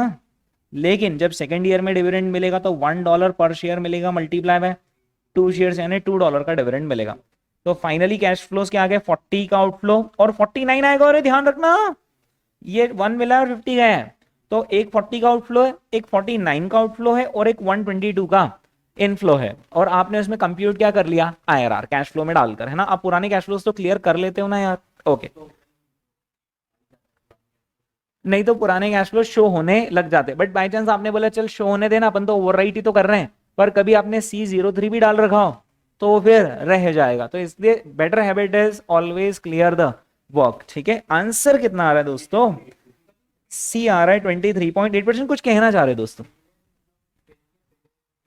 सर ये जो सेकेंड ईयर में डिविडेंड मिला है $1 का, ये हमने अभी शेयर सेल तो करा ही नहीं है, पर हमें ये वाला बोल रहे हैं, सेकंड वाला ओके। सेकंड वाले में हमारा अजम्पशन यही है कि हम बेचेंगे उससे पहले हमें डिविडेंड मिल जाएगा, और वो बहुत लॉजिकल सा अजम्पशन है, क्योंकि हमने 1 साल तक शेयर सेक कर रखा है, तो दैट्स अ नेचुरल अजम्पशन कि हमें वो मिलेगा, ठीक है, ओके। हाँ जी, सेकेंड हायर रिटर्न्स, और ये अभी जस्ट हमने देखा स्मॉल कैप में सबसे हायर रिटर्न्स है और सबसे हायर डिविजन्स है, ठीक है, ओके।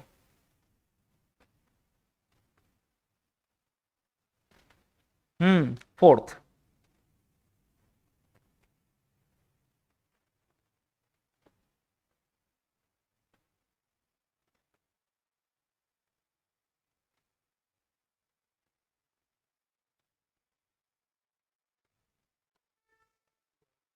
सी आ रहा है आंसर,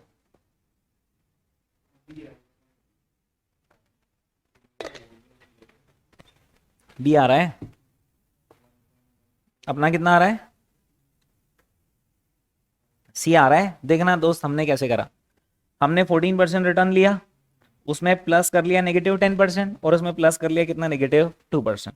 तो हमारा एक तरीके से कितना आ गया 2% आ गया, और डिवाइड हमने उसको किससे कर लिया 3 से, कितना आ गया आंसर 0.67।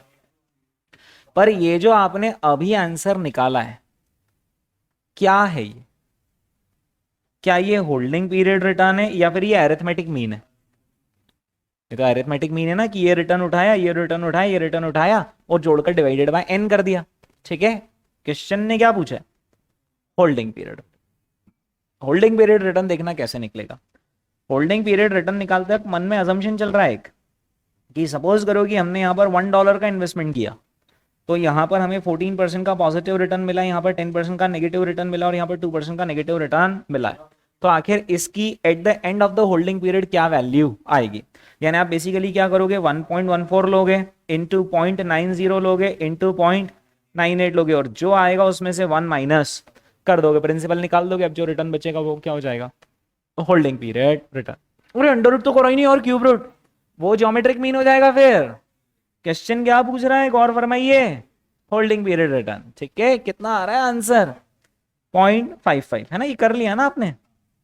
ठीक है, 0.55 इज द करेक्ट आंसर। ठीक है, क्वेश्चंस करते हैं तो फिर है ना, दिखा रहा था। अब दोस्तों यहां पर है ज्योमेट्रिक मीन, हाँ ये सही कर दो।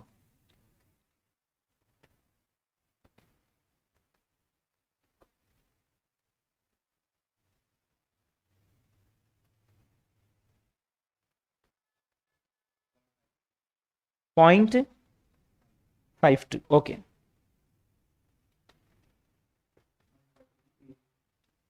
0.52 मतलब हाँ ए आ रहा है ना। ओके, तो फिफ्थ का आंसर आता है ए।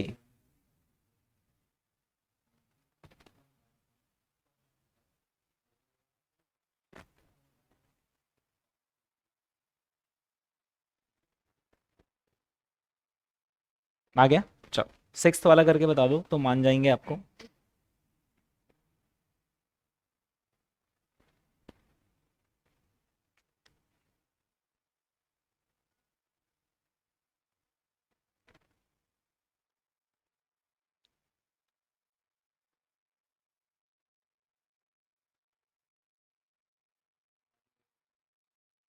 सिक्स का कौन सा आ रहा है? मनी वेटेड रिटर्न यानी सी आ रहा है ना।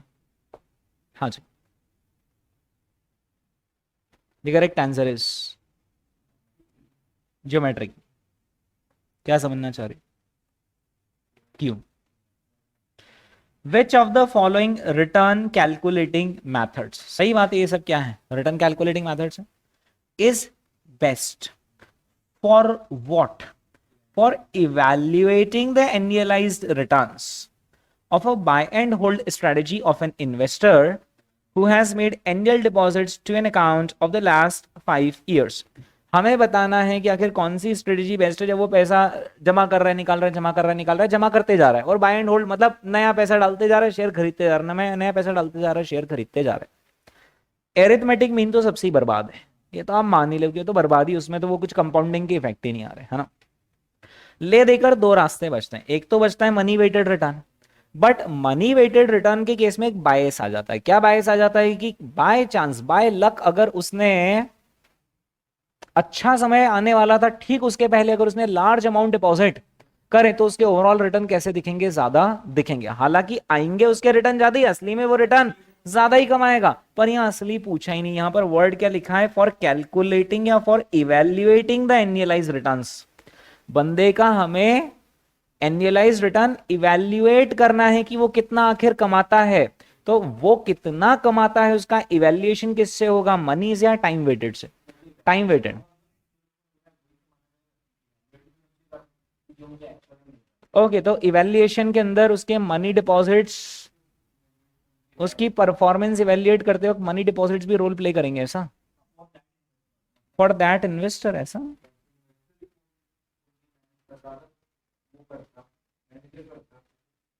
एक बार वापिस से पढ़ लेते। Which of the following return calculating methods is best for evaluating the annualized returns of a buy and hold strategy of an investor who has made annual deposits to an account for each of the last 5 years? तो यहां पर हमसे पूछा जा रहा है कि investor ने क्या किया है, बाय एंड होल्ड स्ट्रेटेजी लगाई है, मतलब वो खरीदता है शेयर और पटक कर रखता है, राइट। और उसने हर बार कुछ ना कुछ अमाउंट डिपॉजिट करे हुए, राइट। तो एरिथमेटिक मीन तो हमने यहाँ पर उड़ाई दिया, उसमें तो कुछ होता ही नहीं, राइट। दो ऑप्शन है दोस्तों हमारे पास, या तो हम क्या कर लें मनी वेटेड, और या फिर हम क्या कर लें time weighted. A time weighted तो ऑप्शन ही नहीं लिखा है। ज्योमेट्रिक मीन क्या होता है टाइम वेटेड, राइट। दोस्तों यहां पर देखना क्या बोला है, विच of the following return calculating methods is best for evaluating the annualised return, यानी हमें देखना है कि फिर वो आखिर उस स्ट्रेटेजी से, उसकी एक strategy, what is that strategy, what is the strategy buy and hold. और इस स्ट्रेटेजी से मैंने कितना कमाया है, तो वो तो मुझे सिर्फ कौन ही बताएगा, ज्योमेट्रिक मीन यानी टाइम वेटेड ही बताएगा कि इस स्ट्रेटेजी से आखिर मैंने कितना कमाया है।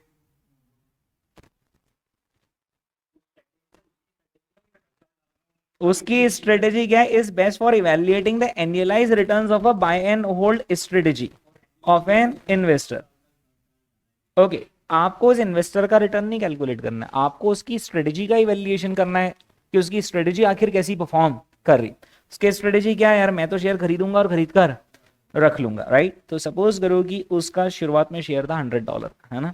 उसने यहाँ पर क्या कर लिया, एक शेयर खरीद लिया, ठीक है। फिर उसके बाद ये शेयर हो गया कितने का, $120 का। उसने यहाँ पर एक और शेयर हाँ खरीद लिया। अब सपोज करो कि थर्ड ईयर में, मतलब ये थे 0th ईयर, फर्स्ट ईयर और ये सेकंड ईयर में शेयर के भाव गिर गए, कितना हो गया 100 पर आ गया। अल्टीमेटली इसकी बाय एंड होल्ड स्ट्रेटेजी का रिटर्न कितना आना चाहिए, 0%। वो मनी वेटेड में नहीं आएगा, उसकी स्ट्रेटेजी हर साल ऐड करना नहीं, उसका क्वेश्चन नहीं क्या पूछा, best for evaluating the annualize returns of a buy and hold strategy of an investor who has, पर उसने बीच में क्या करा, उसने एनुअल डिपॉजिट्स कर दिए हैं, तो जिसकी वजह से बाय एंड होल्ड स्ट्रेटेजी, वो स्ट्रेटेजी के पार्ट नहीं, strategy is by and hold strategy, strategy is by and hold strategy. जैसे मैंने क्या करा, सपोज इसको ऐसे समझो, कोटक महिंद्रा बैंक है, मुझे इस शेयर से प्यार हो गया, मैंने कहा बस कुछ नहीं करना हम जिंदगी में, जो कमाऊंगा सब कोटक की बैंक में जाकर लगाते जाऊं, कोटक बैंक में जाकर लगाते जाऊं, right. Okay, now at the end of 10 years if I wish to evaluate my strategy, how am I going to evaluate. अगर मैं मनी वेटेड करने लग गया तो वो मेरी स्ट्रेटजी का इवेल्युएशन नहीं होगा, वो मेरी किस्मत का भी हो गया कि यार मेरे पास जब आया था पैसा, मैंने देखो एकदम सही वक्त पर लग गया था, उस वक्त पैसा किस्मत से और रिटर्न मिल गया। बट अगर मैं बाय एंड होल्ड जो मेरी स्ट्रेटजी उसका इवेल्युएशन करना चाहूंगा, तो अनबाइज्ड ऑफ मनी होना चाहिए, और उसमें क्या होना चाहिए time weighted. Is that clear? हाँ, लैंग्वेज का रोल है, मतलब यहां पर स्ट्रेटेजी जो आप इवेल्युएट कर रहे हो वो कौन सी है, बाय एंड होल्ड स्ट्रेटेजी। अब बाय एंड होल्ड में इस बंदे ने क्या करा, बीच बीच में पैसे जमा कर दिए। अगर ये ऐसा करता ना कि भाई मैंने तो आज खरीद लिए 100,000 के और अब मैं रख कर बैठा हूं, तो फिर हम बोलते फिर तो आप आराम से यहाँ पे ज्योमेट्रिक मीन कर लो, मनी वेटेड कर, कुछ भी सबके आंसर सेम ही आएंगे। इज दैट, मनी वेटेड का भी आंसर यहाँ पर वही आएगा। लेकिन अगर आपने बीच बीच में जमा कर दिया और मनी वेटेड कर लिया, तो आपकी स्ट्रेटेजी का इवेल्युएशन नहीं होगा, फिर वो पैसे जमा करने का, निकालने का भी वैल्यूएशन हो जाएगा, राइट। ओके, अच्छा क्वेश्चन था ना ये, मतलब लैंग्वेज का खेल है। हम्म, ओके। 8th,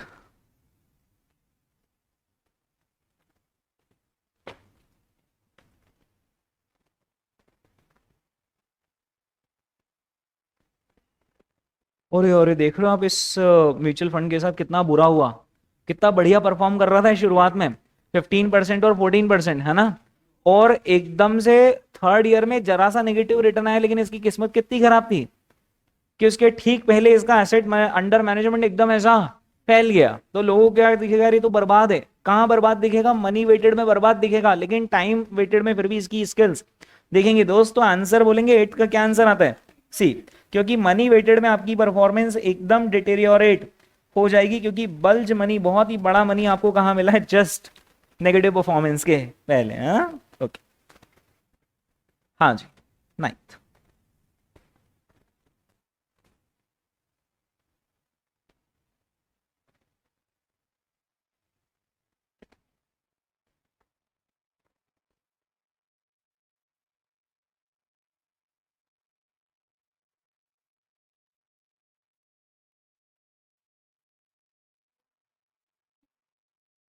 नाइन्थ का सी, है ना।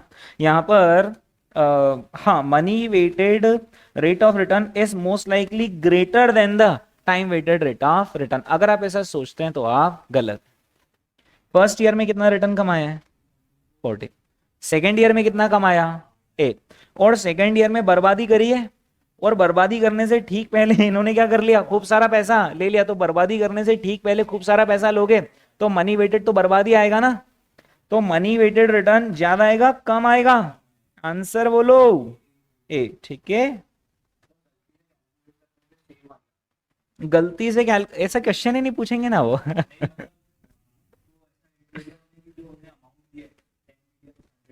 हाँ, ऐसा कभी भी नहीं होगा। सिर्फ एक ही केस में होगा जब वहां पे 14 है और यहाँ पे 14 है, तो आप कितना भी ऐड कर लो कुछ भी, आपका आंसर ही 14 आएगा। पर अगर 14 के बाद ये 13 भी है ना तो मनी वेटेड में कम ही आएगा, और ये 15 है तो मनी वेटेड में ज्यादा ही आएगा। मतलब ऐसा कुछ होगा ही नहीं, राइट? ओके।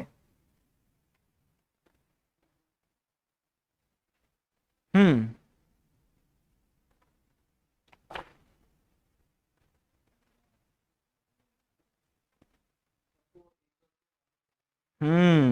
अब देखो कैसे करोगे यार, ये तो थोड़ा टफ पड़ रहा है।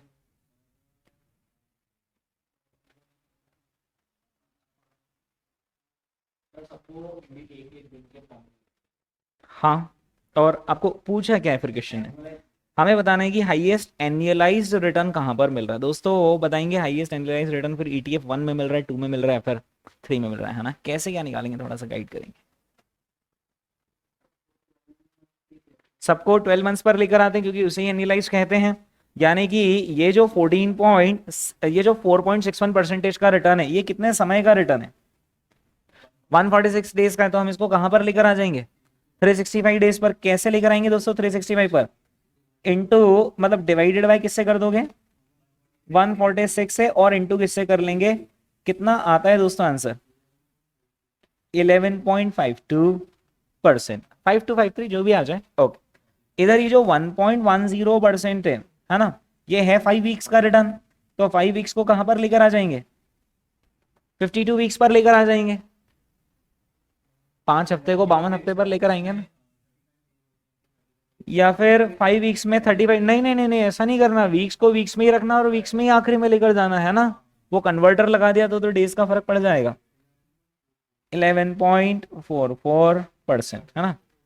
अब ये जो 14.35% रिटर्न है, ये कितने समय का? 15 महीने। तो फिर 12 महीने का कितना रिटर्न? इंटू 12/50, यानी कितना आ रहा है दोस्तों? 11.48% है ना। यानी क्या मतलब इन्होंने पूछा क्या? हाईएस्ट एनुअलाइज रिटर्न किस में? तो आपका क्या जवाब आ रहा है दोस्तों? हाईएस्ट एनुअलाइज रिटर्न आ रहा है एटीएफ 1 में। अगर आप ऐसा सोचते हैं तो आप गलत है, और ये तरीका ही गलत।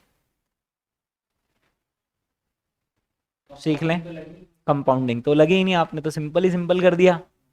नहीं समझे मेरी बात? जैसे इसको ऐसा समझो, सपोज करो कि इन्होंने ऐसा लिखा रहता है कि 1 मंथ है ना, time since Inception is 1 month, और इन्होंने लिखा रहता है कि 1 मंथ में इन्होंने कितना परसेंट रिटर्न कमा दिया? 1%। तो आप क्या बोलते हैं? 1 मंथ में 1%, यानी 12 मंथ में 12%। पर क्या 1 मंथ में 1% इज इक्वल टू 12 मंथ्स में 12%? या 12 मंथ्स में तो वो ज्यादा ही हो जाएगा। यार आज आपने मुझे ₹1,00,000 दिए, मैंने उसको शेयर बाजार में लगाया, 1 महीने में मैंने 1,000 कमा लिए। You have given me ₹1,00,000, I have invested in the stock market and I earned 1,000, so my return is 1% for the month. But now I have total capital available of how much? 1,01,000। अब अगर मैं फिर से मेरा performance repeat करूंगा तो क्या मैं नेक्स्ट मंथ में 1,000 कमाऊंगा या 1,010 कमाऊंगा? क्योंकि मैं 1,01,000 पर 1% कमाऊंगा।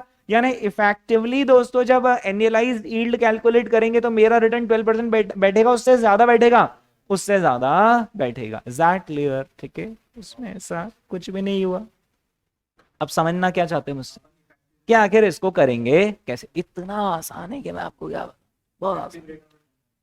हाँ, यहां पर इफेक्टिव एनुअल रिटर्न का कॉन्सेप्ट लगेगा। इफेक्टिव एनुअल रिटर्न कैसे कैलकुलेट करते हैं? देखो बहुत कॉमन सेंस की बात है।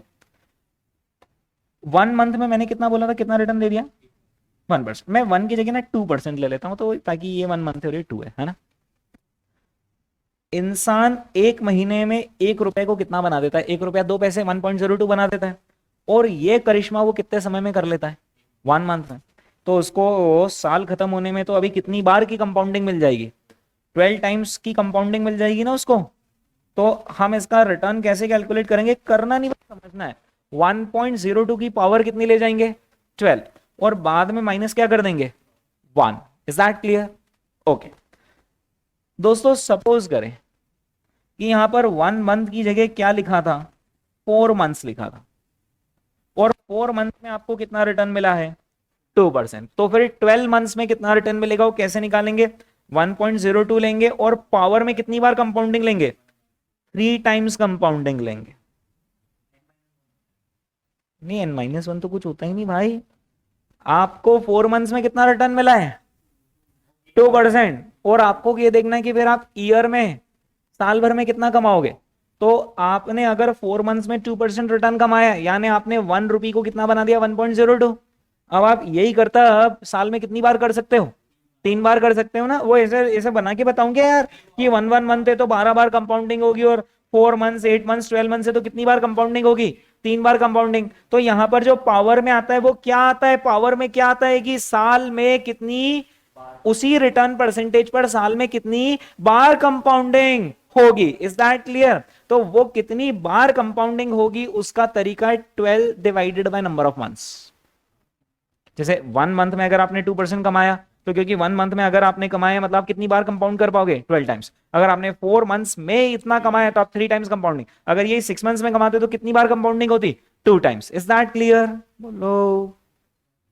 तो इसका फॉर्मूला ये होता है, देखना हम यहां पर कैसे कैलकुलेट करेंगे, या मैं इसके लिए पहले करता हूं, ये ज्यादा आसान है। आपने कितना परसेंट रिटर्न कमा दिया, 1 तो मैं यहां पर लिखूंगा क्या, 1.10। हाँ कौन बोले सब गलत है, 1.10 गलत है। 1.1% रिटर्न कमाए ना मैंने 5 वीक्स में, यानी मेरे पास जो $1 था,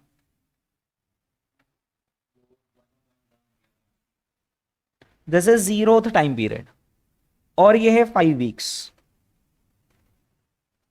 टाइम स्केल बना दी जहां पर ये क्या आ गए, 5 वीक्स। मैंने सपोज करो कि यहां पर $1 का इन्वेस्टमेंट किया, तो इन 5 वीक्स में कितना रिटर्न मिला है, इन 5 वीक्स में कितना रिटर्न मिला है पहले तो ये बताओ। 1.10% रिटर्न मिला है। तो अब आप बताइए मेरा $1 कितना बन जाएगा,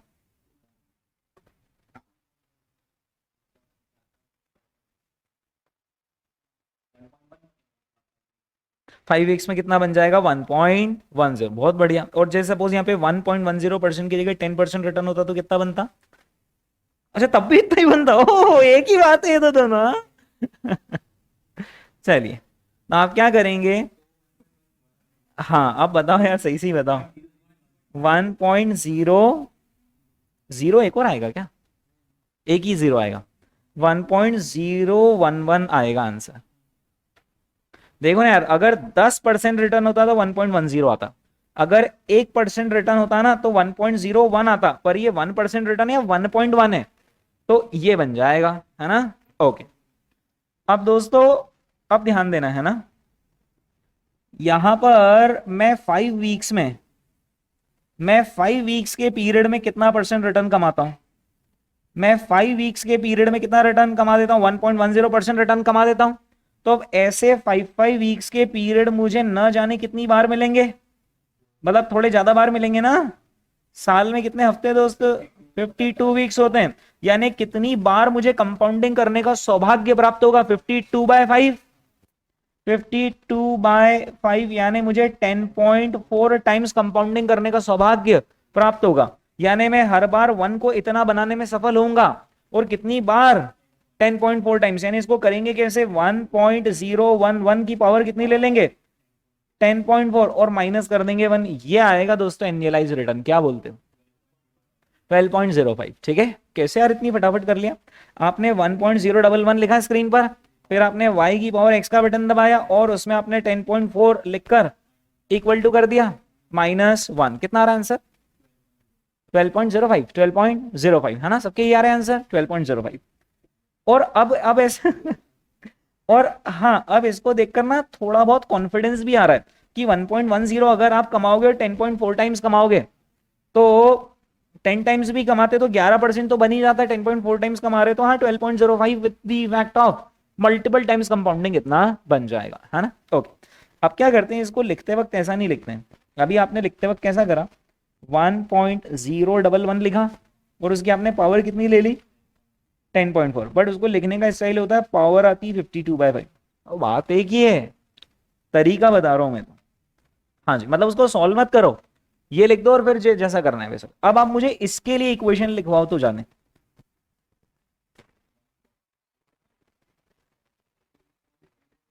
$1.0461 यानी $1 हैज बिकम $1.046। और अब मुझे कितनी बार कंपाउंडिंग करने का सौभाग्य प्राप्त होगा, 2.5। और ये आपने निकाला कैसे, मुझे स्कीम बताओ। 365 डिवाइडेड बाय 146, इतनी बार कंपाउंडिंग करने का सौभाग्य प्राप्त होगा, -1। ठीक है,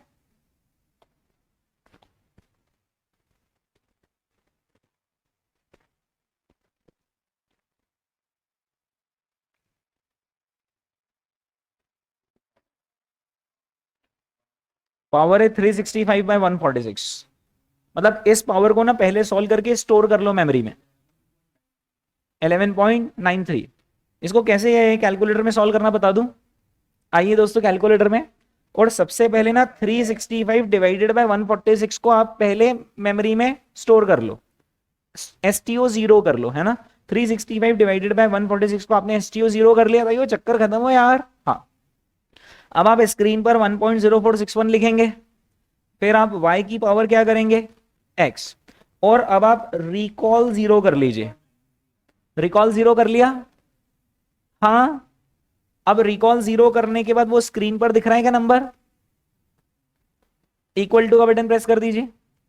1.1 और कुछ ऐसा आ गया होगा, उसमें से -1 कर दीजिए, कितना आ रहा है आंसर, 11.93, है ना। ओके, कैसे दूसरा ऑल्टरनेटिव बताओ कैसे। अच्छा, 1.0461 करो, फिर y की पावर क्या कर लो। अच्छा, आप कह रहे हो कि पहले इसको सॉल्व कर लें और उसको कहीं पे नोट कर लें। हाँ, कहीं पे कागज पेन पे नोट कर लो, हाँ चलेगा ना। हाँ, स्टोर करने की जरूरत, मैं तो बता रहा हूँ कि बाई चांस कुछ भी नहीं लिखना हो तो कैसे करना, और लिख लो तो मुझे तो कोई दिक्कत नहीं है ना, बस वो एक्यूरेसी का थोड़ा सा फर्क पड़ जाएगा।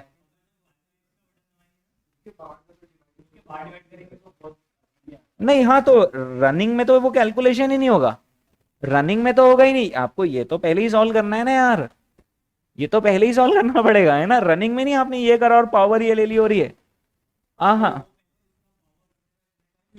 हाँ हाँ हाँ, वो तो फिर पहले इसकी पावर कर देगा इतनी, और मतलब कुछ भी हो जाएगा। रनिंग में नहीं, आपको पहले मेमोरी में स्टोर करना है फिर करना है, वो तो वही मैंने बताया। ठीक है, ये अच्छा क्वेश्चन तो है। और हाँ, ओके, ये अरे हाँ यार, 15 मंथ वाला कैसे हो रही है यार, उल्टा करना है और क्या। हाँ चलो ना, इसको भी कर ही लेते हैं, ये आएगा 1.1435। अब बताइए कि पावर क्या लेंगे, पावर आ जाएगा 12/15। इज दैट क्लियर, क्योंकि जो एनुअलाइजेशन फैक्टर होता है ना वो हमेशा न्यूमरेटर में आता है। ये देखिए गौर फरमाइए, कितनी अच्छी बात बोल दी मैंने बातों ही बातों में, जो एनुअलाइजेशन फैक्टर होता है वो न्यूमरेटर में आता है। 365, 12, 52, कितना आ रहा है, 11.32। इज दैट क्लियर, यानी आंसर क्या आ रहा है, इसका आंसर फाइनली आएगा बी, क्योंकि वहां पर सबसे कम रिटर्न आए। ठीक है,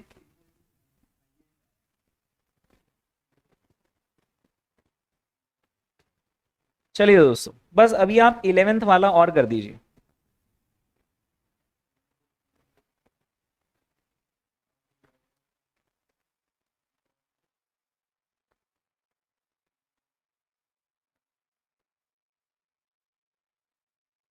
हम्म, चल, हाँ जी 11th वाला करेंगे, और 11th करने से पहले ये पढ़ना पड़ेगा।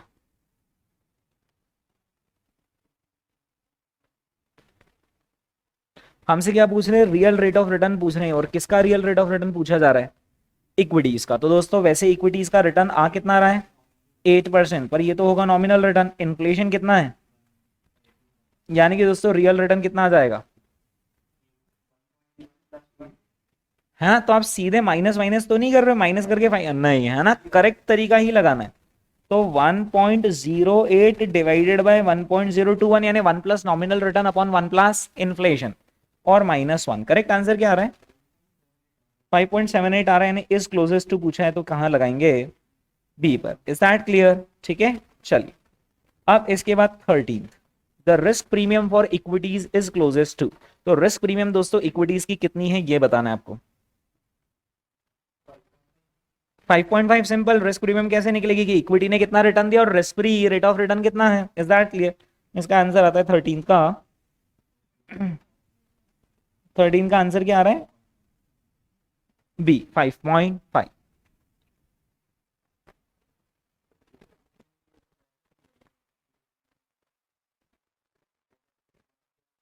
रिस्क प्रीमियम भी वैसे ही निकलेगी, यानी रिस्क प्रीमियम निकालने के लिए आप क्या करोगे? 1.08 डिवाइडेड बाय 1.025 करेंगे दोस्तों, और अब बताएंगे कितना आ रहा है, और -1 करना है ना। 5.37, यानी कौन सा होगा correct answer? 5.4। Is that clear? That's the correct risk premium that you have got, right? नहीं, गलत कुछ भी नहीं, गलत कुछ भी नहीं। There are two things in FM, one is simplicity, another is accuracy. जो अभी तरीका कर रहे हैं वो क्या है? एक्यूरेसी। और एक्यूरेसी कॉस्टली होती है, उसमें ज्यादा मेहनत लगती, तो इसलिए हमने क्या कर लिया? सिंप्लिसिटी। एग्जैक्टली, सीएपीएम में सिंप्लिसिटी चलती है, simplicity RM minus RF simple चलता है ना। ओके, तो वहां ये नहीं करना, राइट? हाँ, द रिस्क प्रीमियम फॉर, वो तो निकलिए 15th, with respect to trading cost liquidity is least likely to impact the.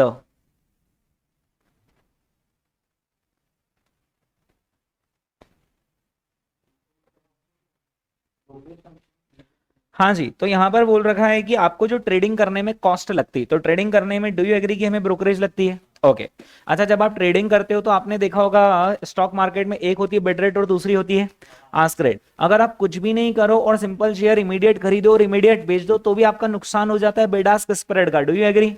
मतलब आप गोल्ड की दुकान पर जाओ और मजाक मजाक में उनसे गोल्ड खरीद लो और फिर 5 मिनट बाद जाओ कि अंकल बेचना है गोल्ड, तो वो भाव बदला जाता है ना। तो bid ask spread is also part of your trading cost, right? तो हमसे पूछा जा रहा है कि लिक्विडिटी इन तीनों में से किसको सबसे कम इंपैक्ट करेगी। तो पहले देख लेते लिक्विडिटी किसको ज्यादा इंपैक्ट करती।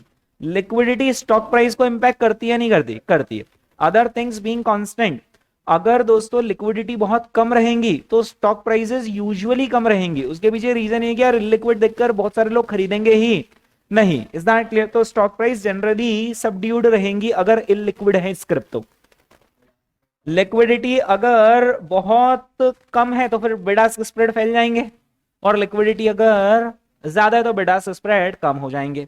लिक्विडिटी का कोई फर्क नहीं पड़ता ब्रोकरेज पर, भाई ये तो लिक्विड हो चाहे इलिक्विड, जैसे प्रॉपर्टी मार्केट कितना इलिक्विड होता है पर ब्रोकरेज तो फिक्स है। Is that clear? ठीक है, चलिए दोस्तों, तो इसी के साथ ही हमने यहाँ पर पोर्टफोलियो मैनेजमेंट का एक पोर्शन कंप्लीट किया। आज के लिए बस इतना है।